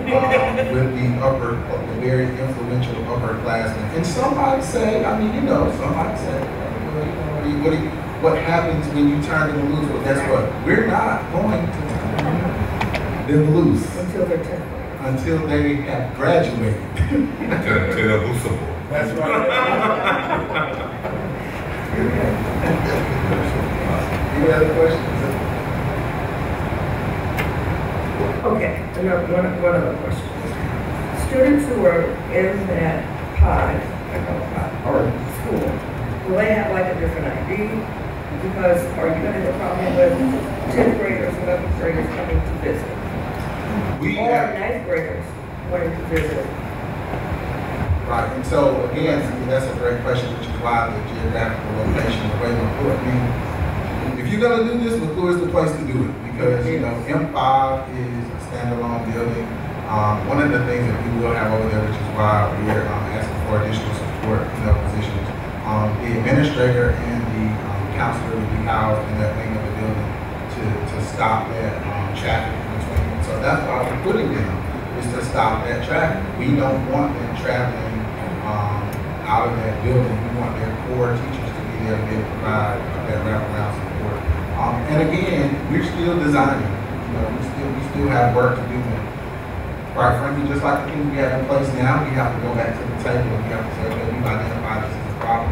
That may be a problem for us, but we'll have to address and report back out later. But we're hoping that by having those supports housed in that wing, that they'll be able to keep those structures in place and those universals that will keep the students from traveling out there and obviously having students being able to get into the freshman academy. In terms of the ID, they would have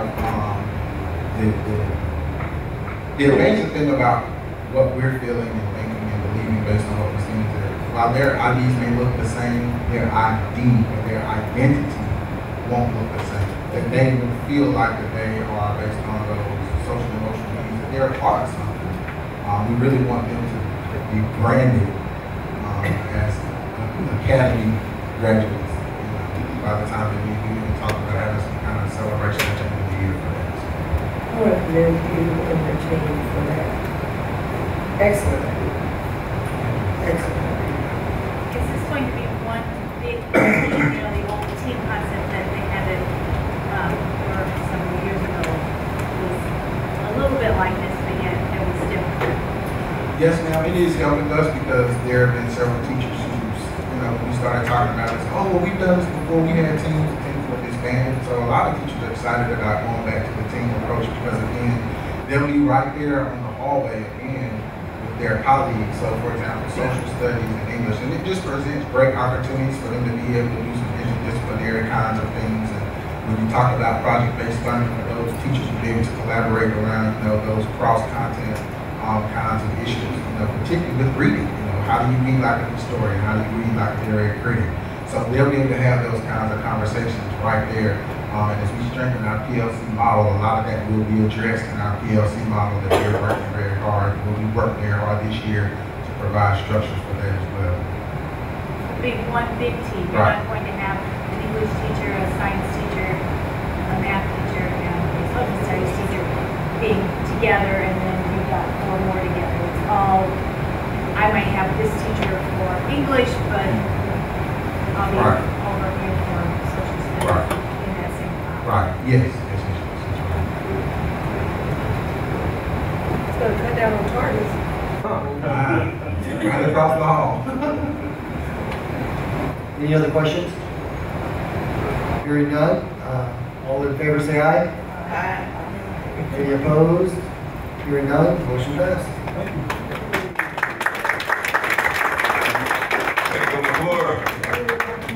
So we have a recommendation from administration asking us to move agenda item 25 up to the next agenda item. So I need a motion to approve the reorder of the agenda. I move we reorder the agenda so 25. Motion made by Ms. Hogshead, seconded by Dr. Furman. So next up will be Mr. LaRue, Dr. Jolly. Oh, I'm sorry, guys got to vote. All in favor of reorder, say aye. Any opposed? Hearing none. All right. Gentlemen, ladies, Mr. Mayor.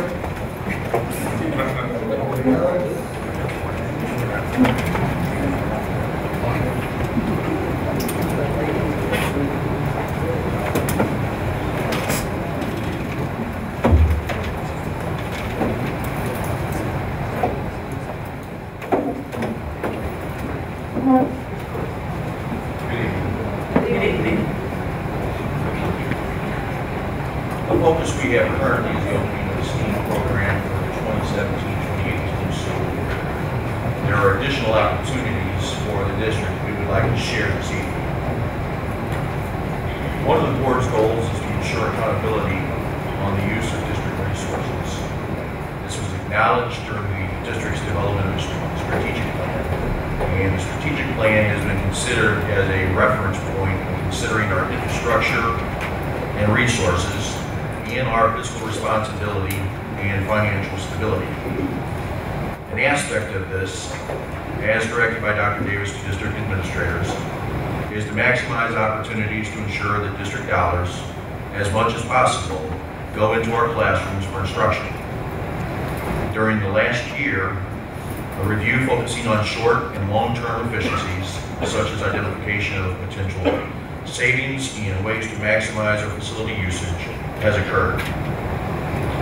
We've looked at a variety of potential pros and cons, including the impact on students and families, timelines, costs, and other considerations. This review has weighed our current and likely future use of facilities by students, staff, and the community. As an example, some schools are receiving students consistent with the desirable standards to educate students, while other schools have space to accommodate more students. The facility study conducted in 2014, during which a needs assessment occurred, has been useful. With the information that we're sharing tonight, we're making recommendations we believe are in the best interest of the district as we improve efficiencies in district operations, including in areas such as staffing, to capture dollars that can be returned to classrooms for instructional purposes, such as for reading and math, while mitigating facility concerns, including ongoing maintenance, energy costs, and technology needs. Short-term opportunities that can occur within a year include the following recommendations. First, we're recommending vacating the current administration center due to its high cost to maintain, repair, and renovate. Staff currently located at the Administration Center will be relocated to other district properties. The primary relocation site will be the second and third floors of the STEAM site. This will result in a smaller area by approximately 92,000 square feet that you'll see in a presentation coming up soon, being used for administrative purposes. It will also allow for an efficient consolidation of some support services. Second, we're recommending moving the Facilities Department to the STEAM site. The annual cost savings for these first two recommendations is anticipated to be approximately $400,000 per year. We believe these two opportunities make fiscal sense for quick savings for the district. Third, we're recommending that probe grades 2 through 5 be moved from the Administration Center to Duchesne Elementary School for the 2017-2018 school year. Space for this move has been confirmed. Fourth, we're recommending that early education students with approximately 205 children who are currently attending the Administration Center be reassigned for the start of the 2017-2018 school year to McClure High School in M1. Fifth, we're recommending moving the technology infrastructure located in Building D of the Administration Center to the McClure North Campus at the Annex. At this time, Dr. Hajidali, Laura Madruzik, and Terry O'Neill will illustrate a comparison between our current use of the Administration Center and facilities, show how these recommendations would apply to the new STEAM location. Good evening. We are looking at, in this slide, our administration building from the perspective of Waterford Drive, and one of the things that Dr. Leroux just mentioned, we are also going to talk about this McClure North Annex building, this wing of it for Technology Department. As I proceed, I'm going to show you a different perspective of the same building, our administration building, and the annex right here. And I also want you to pay attention to the fact that our building is literally like a glass house. And the air conditioning unit that we use in our administration building, predominantly window units, which they are the least efficient types of cooling system.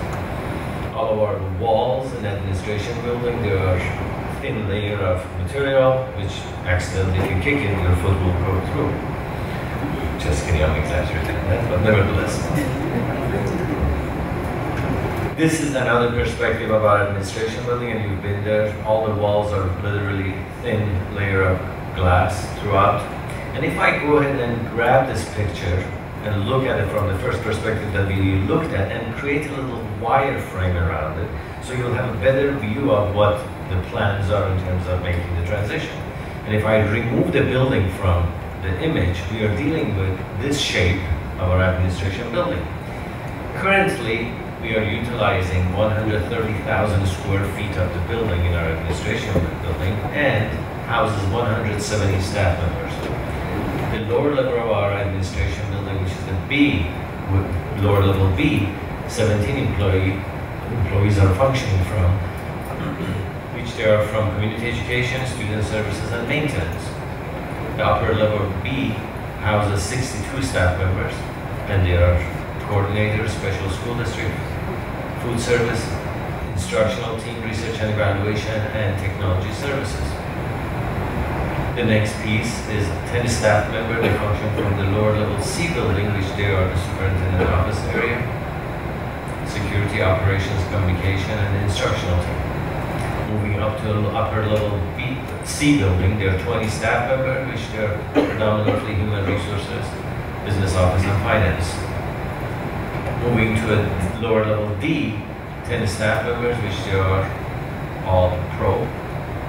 Upper level D, 21 staff members, which are early childhood special education and technology services. And this image later I will talk to you about it again, how we are moving the technology staff from this particular location to the McClure North Annex.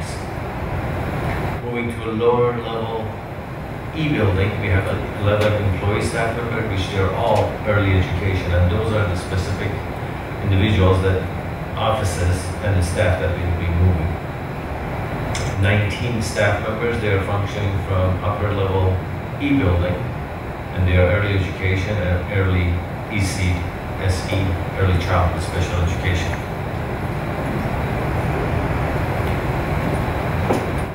In this image, we are looking at our facility buildings, and which is located at 7469 Vine Church Industrial Drive, and I will let Mr. O'Neill to talk to you about the details of the building. Thank you. So as you'll see in this, this is the facilities department, and all the different divisions are laid out. There's 50 people that are housed there at this time. What you're going to see here is the new building, and you'll see the arrows pointing to the houses that are located on there, as well as the main building where the STEAM school will be located. This is just a closer view of just the STEAM building. And again, the wireframe that Dr. Jalali created for these buildings. And what I'm really going to focus on in my portion of this is the footprint of our recommendation and the footprint of what we currently have. So you see the footprint of this building, the STEAM building is 118,000 square feet. The green highlighted area in this, the green highlighted area, which is 48,000 square feet, is actually our STEAM Academy that's being constructed at this time. 30,000 square feet in the back of the building is warehouse, which is where we're recommending facilities be moved. And the two blue shaded areas are 2 floors totaling 40,000 square feet, where we are recommending for administration.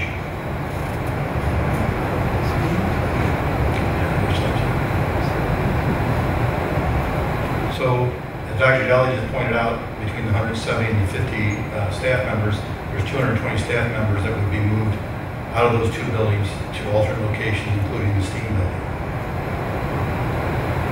One of the things that Mr. LaRue mentioned was that we'd have a savings in our utilities from leaving those two buildings. So as we go through that, you'll see that facilities is a little over 36,000 in utilities, administration a little over 140,000, and so we'd save almost 177,000 just in utilities from those two buildings. Moving to our new building, the STEAM building, there would be some substantial savings and initiatives that we put in place in the build out to save money and to have efficiencies. One of those is the updated HVAC new system, which is much more efficient than what was there before. There's a building automated system which comes with that controls it. The heating and cooling, it manages temperature, and has a temperature setback, which is not currently there. It runs 24/7 there. Before we got there and put in this new system, so now there'll be controls. We won't have 24/7. The heating and cooling will adjust to the occupancy of the building. Also, LED lighting is being put throughout the entire STEM area, and that includes sensor controls and other electric controls. We're also using low flow fixtures for our toilets, faucets, and we have auto flush toilets. There's also a new roof going on the facility, the entire facility, which will give us much better efficiency because the insulation was very poor and in some areas almost completely gone. And so that will provide an energy efficiency that the building did not have for several years. So in consolidating the buildings, another savings that we're going to see is 3 custodial staff, 3 cafeteria staff, the utilities that we just mentioned, and the maintenance and upkeep of the admin building is about $25,000.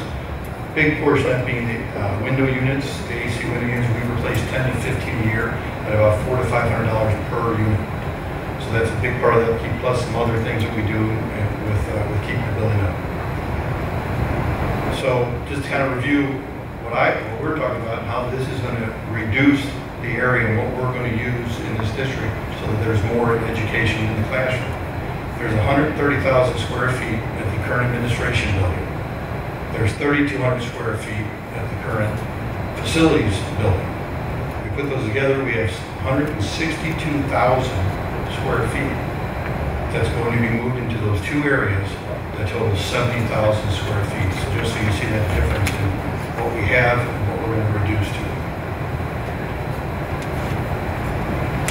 Next, as earlier as I mentioned to you, we need to move our technology services to an alternative location. And the reason behind it is our technology is the hub for all the fiber optic cables that they come to our district. Consequently, in order to be able to move it, the closest location that we can possibly move, consequently save money rather than moving it across different municipalities and digging and having an aerial, would be logically from where it is currently located, which is an upper floor of the D building. And if you look at that very small image, it is located in the tip of that point. So for us, the closest place that we could possibly move it would be that McClure North Annex Wing, which our charter and AT&T, they can easily make that transition for us.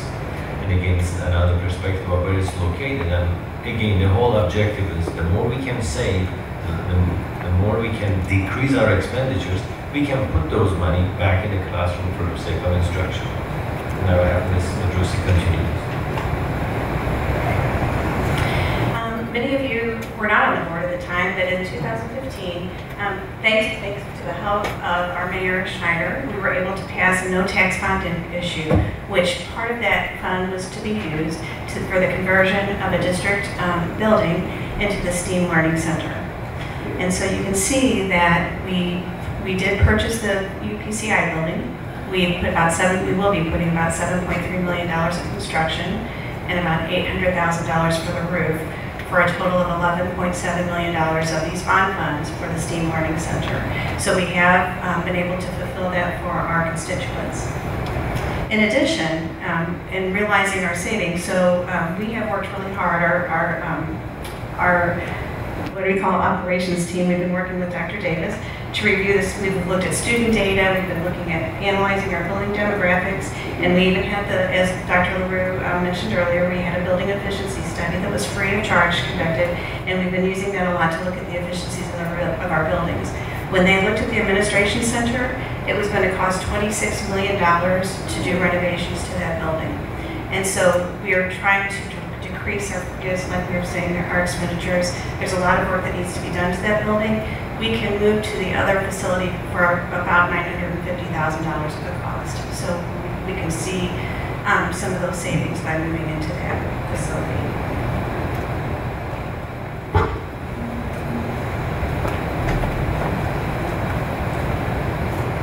So in summary, what we're looking to do is for the 17-18 school year, it's number one, consolidate the administration building into the STEAM site.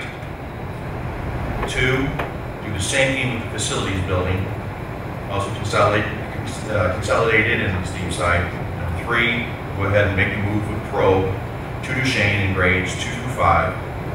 Number four, relocation of early education.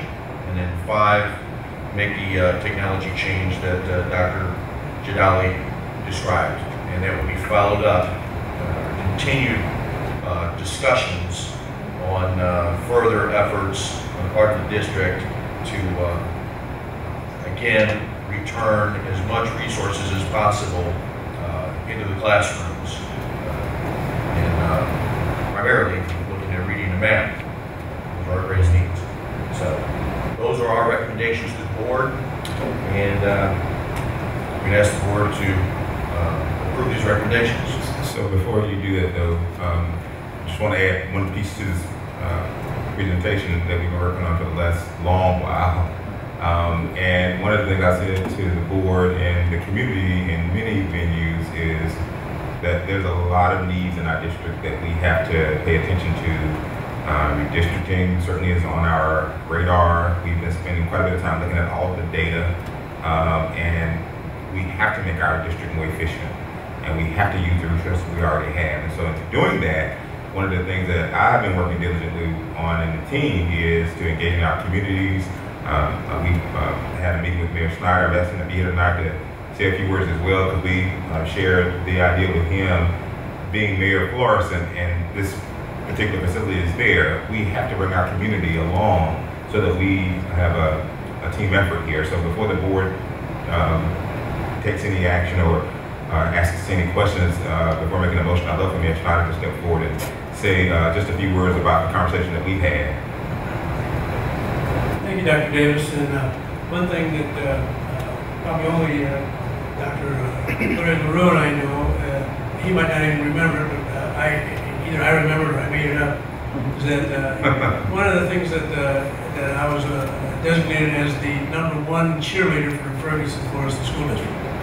You remember that? I remember that. So it's my honor to support the efforts of the school district to provide the best education and environment for the students in the district as possible.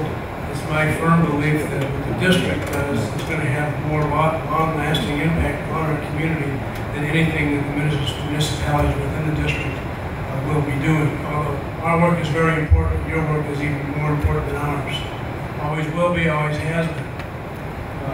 So I was honored today that they invited me to take a preview of this proposal, and I like everything about it. The only thing I don't like about it is I didn't think about it. I didn't think of it. And so they're going to save the district quite a bit of money in overhead. The city of Florissant recently did some investing into the mechanical systems of the Egan Center. Quite a bit of investing. We're hoping that we're convinced that the energy savings will actually pay for the improvements.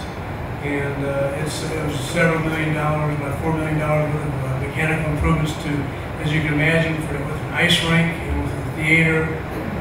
We have, and with a swimming pool that we have to heat in the winter, and with an ice rink that we have to keep frozen. We have a lot of heat exchange challenges, and so we did a lot of heat exchange replacement with more modern equipment at the Egan Center, and that's going to save us a lot. It's going to give us another 25 years or 30 years to the Egan Center use to the citizens.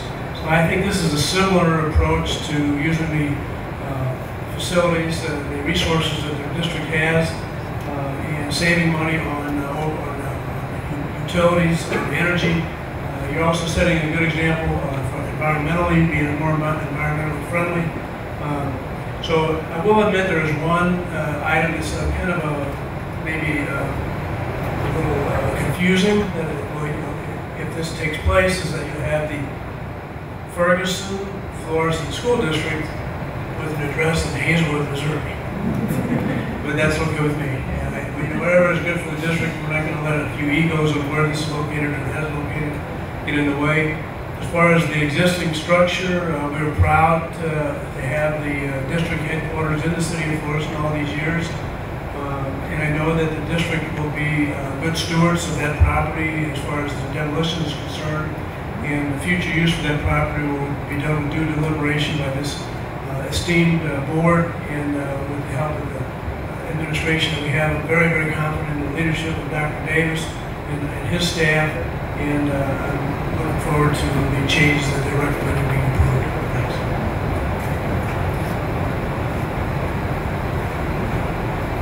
Can I have a motion to accept the administration's use of facilities? So I have 3 people who just moved. All right, Dr. Thurman made the motion, and Mrs. Harsh made the second. You'll have a chance. You didn't say that? That was it. Oh. All right, any discussion? Yeah, I'm impressed. This has been kind of floated out there. I was kind of against it originally. Just because the focus for me was always a STEAM school. But I've also been quite an advocate. We have to do something within our district. In its heyday, so I said, I believe it was over 18,000 students at one time in our school district, and now what's our official number, under 11,000? Yes. So, and we pretty much have the same buildings, if I remember correctly. So there's a lot of vacant space within our district. And we need to repurpose them. We need to figure new ways. Laura's doing that, using a new whole section of our high school. So hats off to the administration. This was a great presentation. I've had the pleasure of sitting through my strategic plan, kind of hearing a little bit about it, and they surprised me. You guys really held back, and I appreciate that. You know, so that way I don't have to say anything to the board, but I really, good job, though.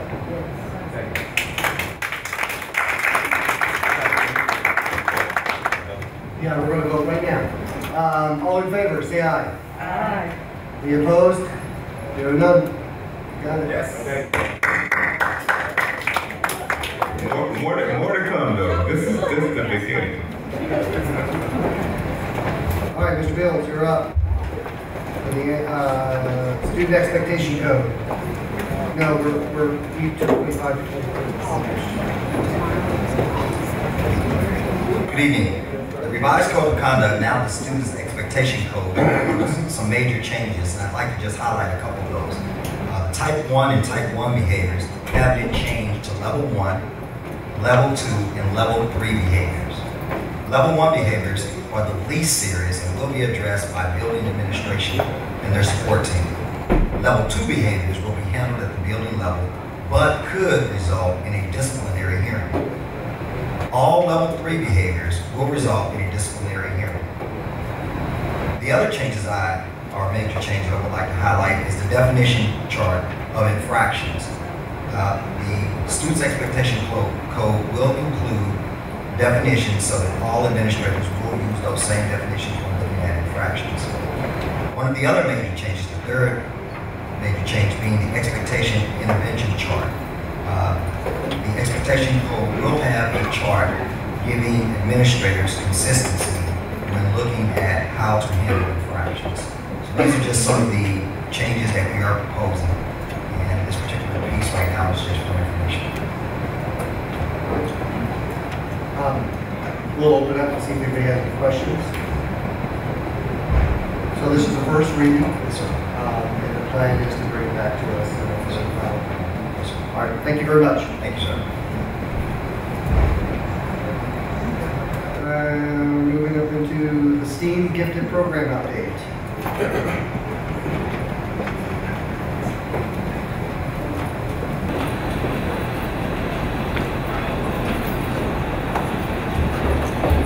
Serves as an update. This is our vision, and again, this is a vision that was developed by the design team.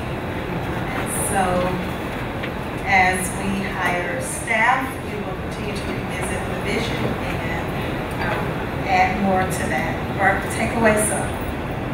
These are the competencies that we spoke of earlier for deeper learning. A big piece of this is learning how to learn. That was spoken to earlier with the IB school. So these are our competencies for deeper learning that we will follow at the STEAM school. This is just a revisit of who those students are. These are some of the accomplishments so far.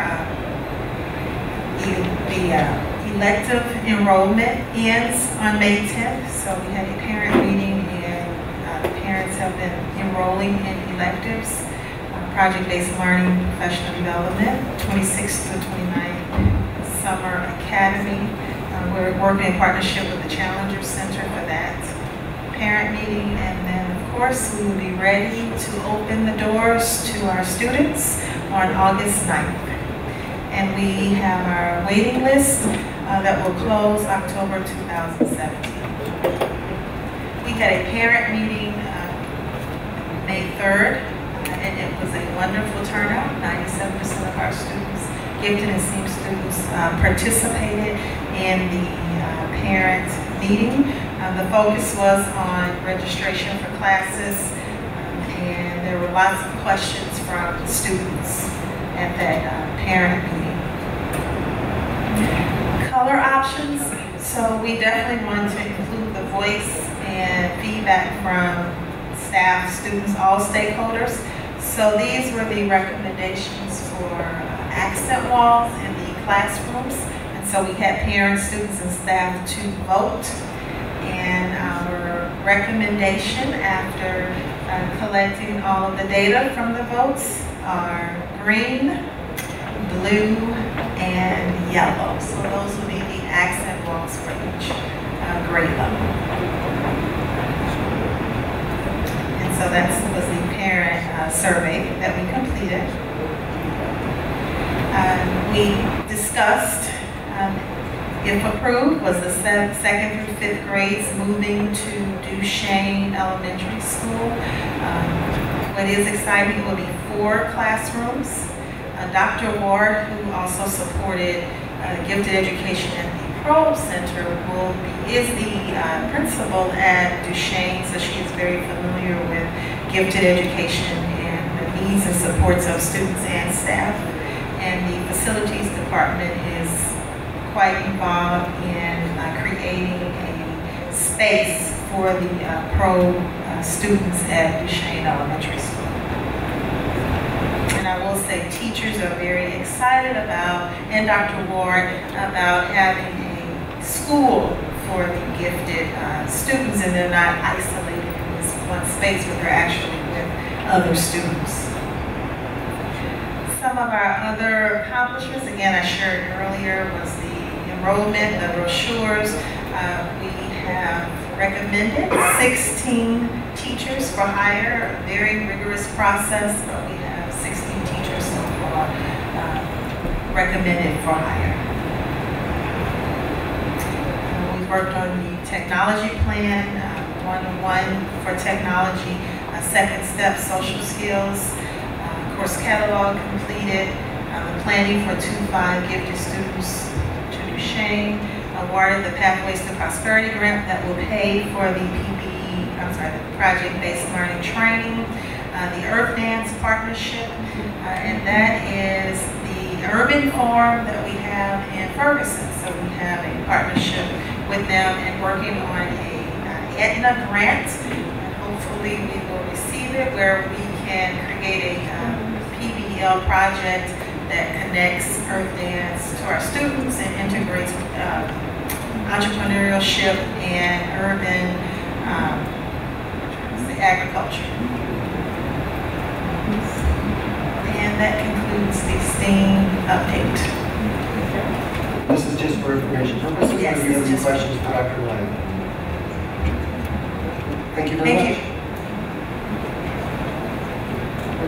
Mr. Hampton, revised organizational chart. Good evening, board. Thanks for hanging in there. Me too. In an effort to create efficiencies in our organizational structure, administration has reviewed our current organization chart, which you see here, and presents a revised organization chart. And I'll go through and highlight the few changes that are in that new chart.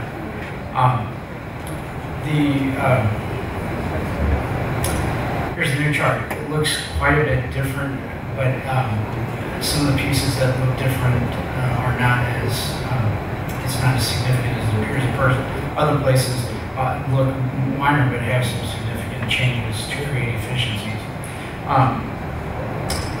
Blown up and looking at the top of this chart, you can see that the new chart reflects the reorganization of the board that you undertook at your last meeting, where you elected new officers with the new board makeup. The other piece that is evident here, which is a new position, and that is the executive director for the Ferguson-Florissant Foundation for Education. You can see that that person reports to Dr. Davis, not a part of either the operations or the instructional services divisions, but reporting directly to Dr. Davis. The plan is that after a period of time, we're recommending that this position will be self-supporting through the fundraising efforts that occur for the foundation. So that hopefully it will be, as Dr. Davis loves to say, no cost out of the budget.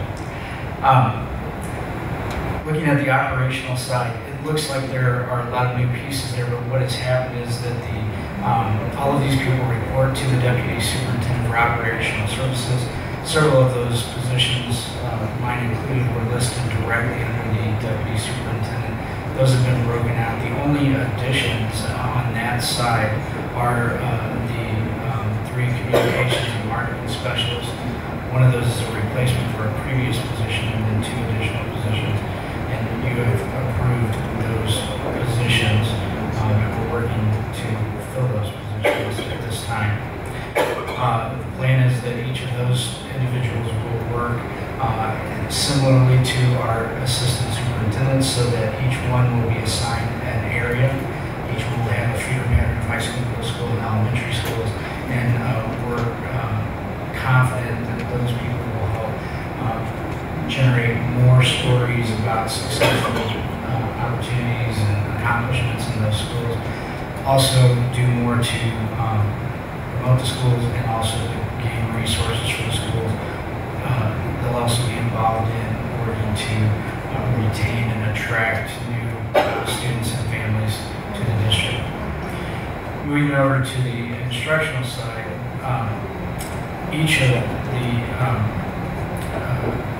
as you look at this side here, you'll see the one deletion from a previous position was the Deputy Superintendent of Instructional Services. That position is no longer a part of that chart.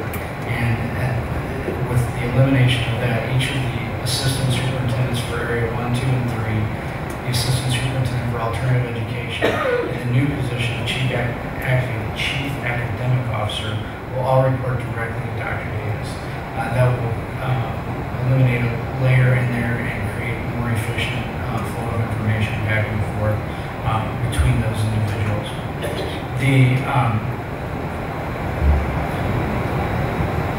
Looking at this Chief Academic Officer position, you'll see that there are now a group of individuals who will report directly to that person.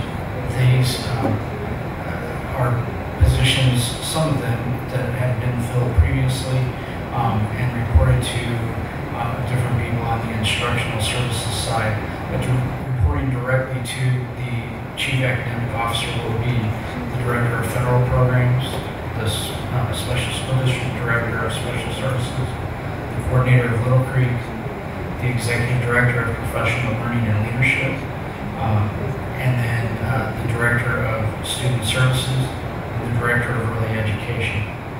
Also, there will be math coordinators, and Smith and Kevin Vogel were up here this evening talking to you about math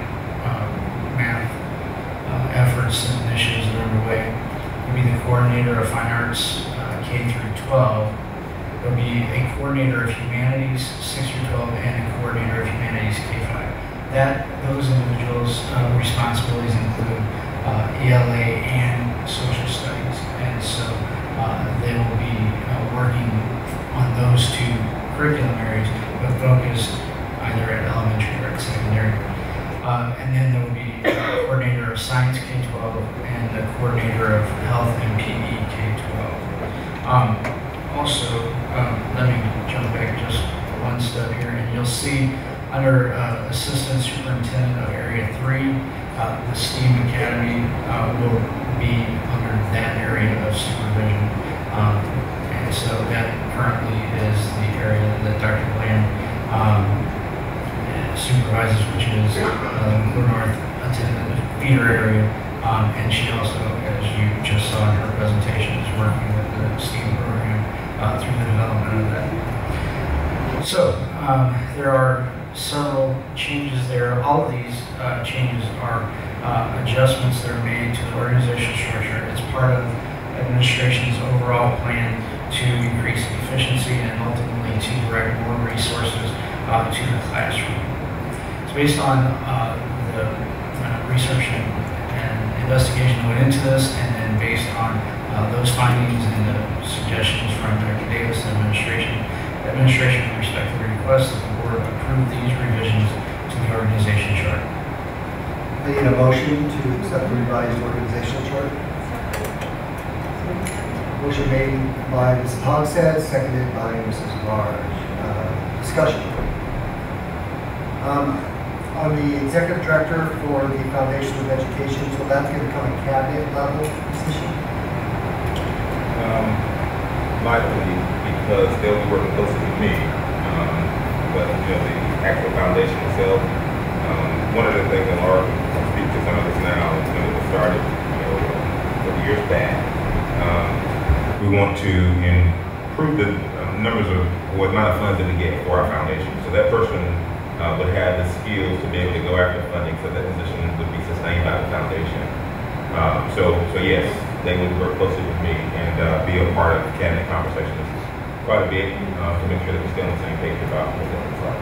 The giving piece is really important, like tomorrow being the St. Louis Gives, so we're directly tied to the St. Louis Foundation itself. So yeah.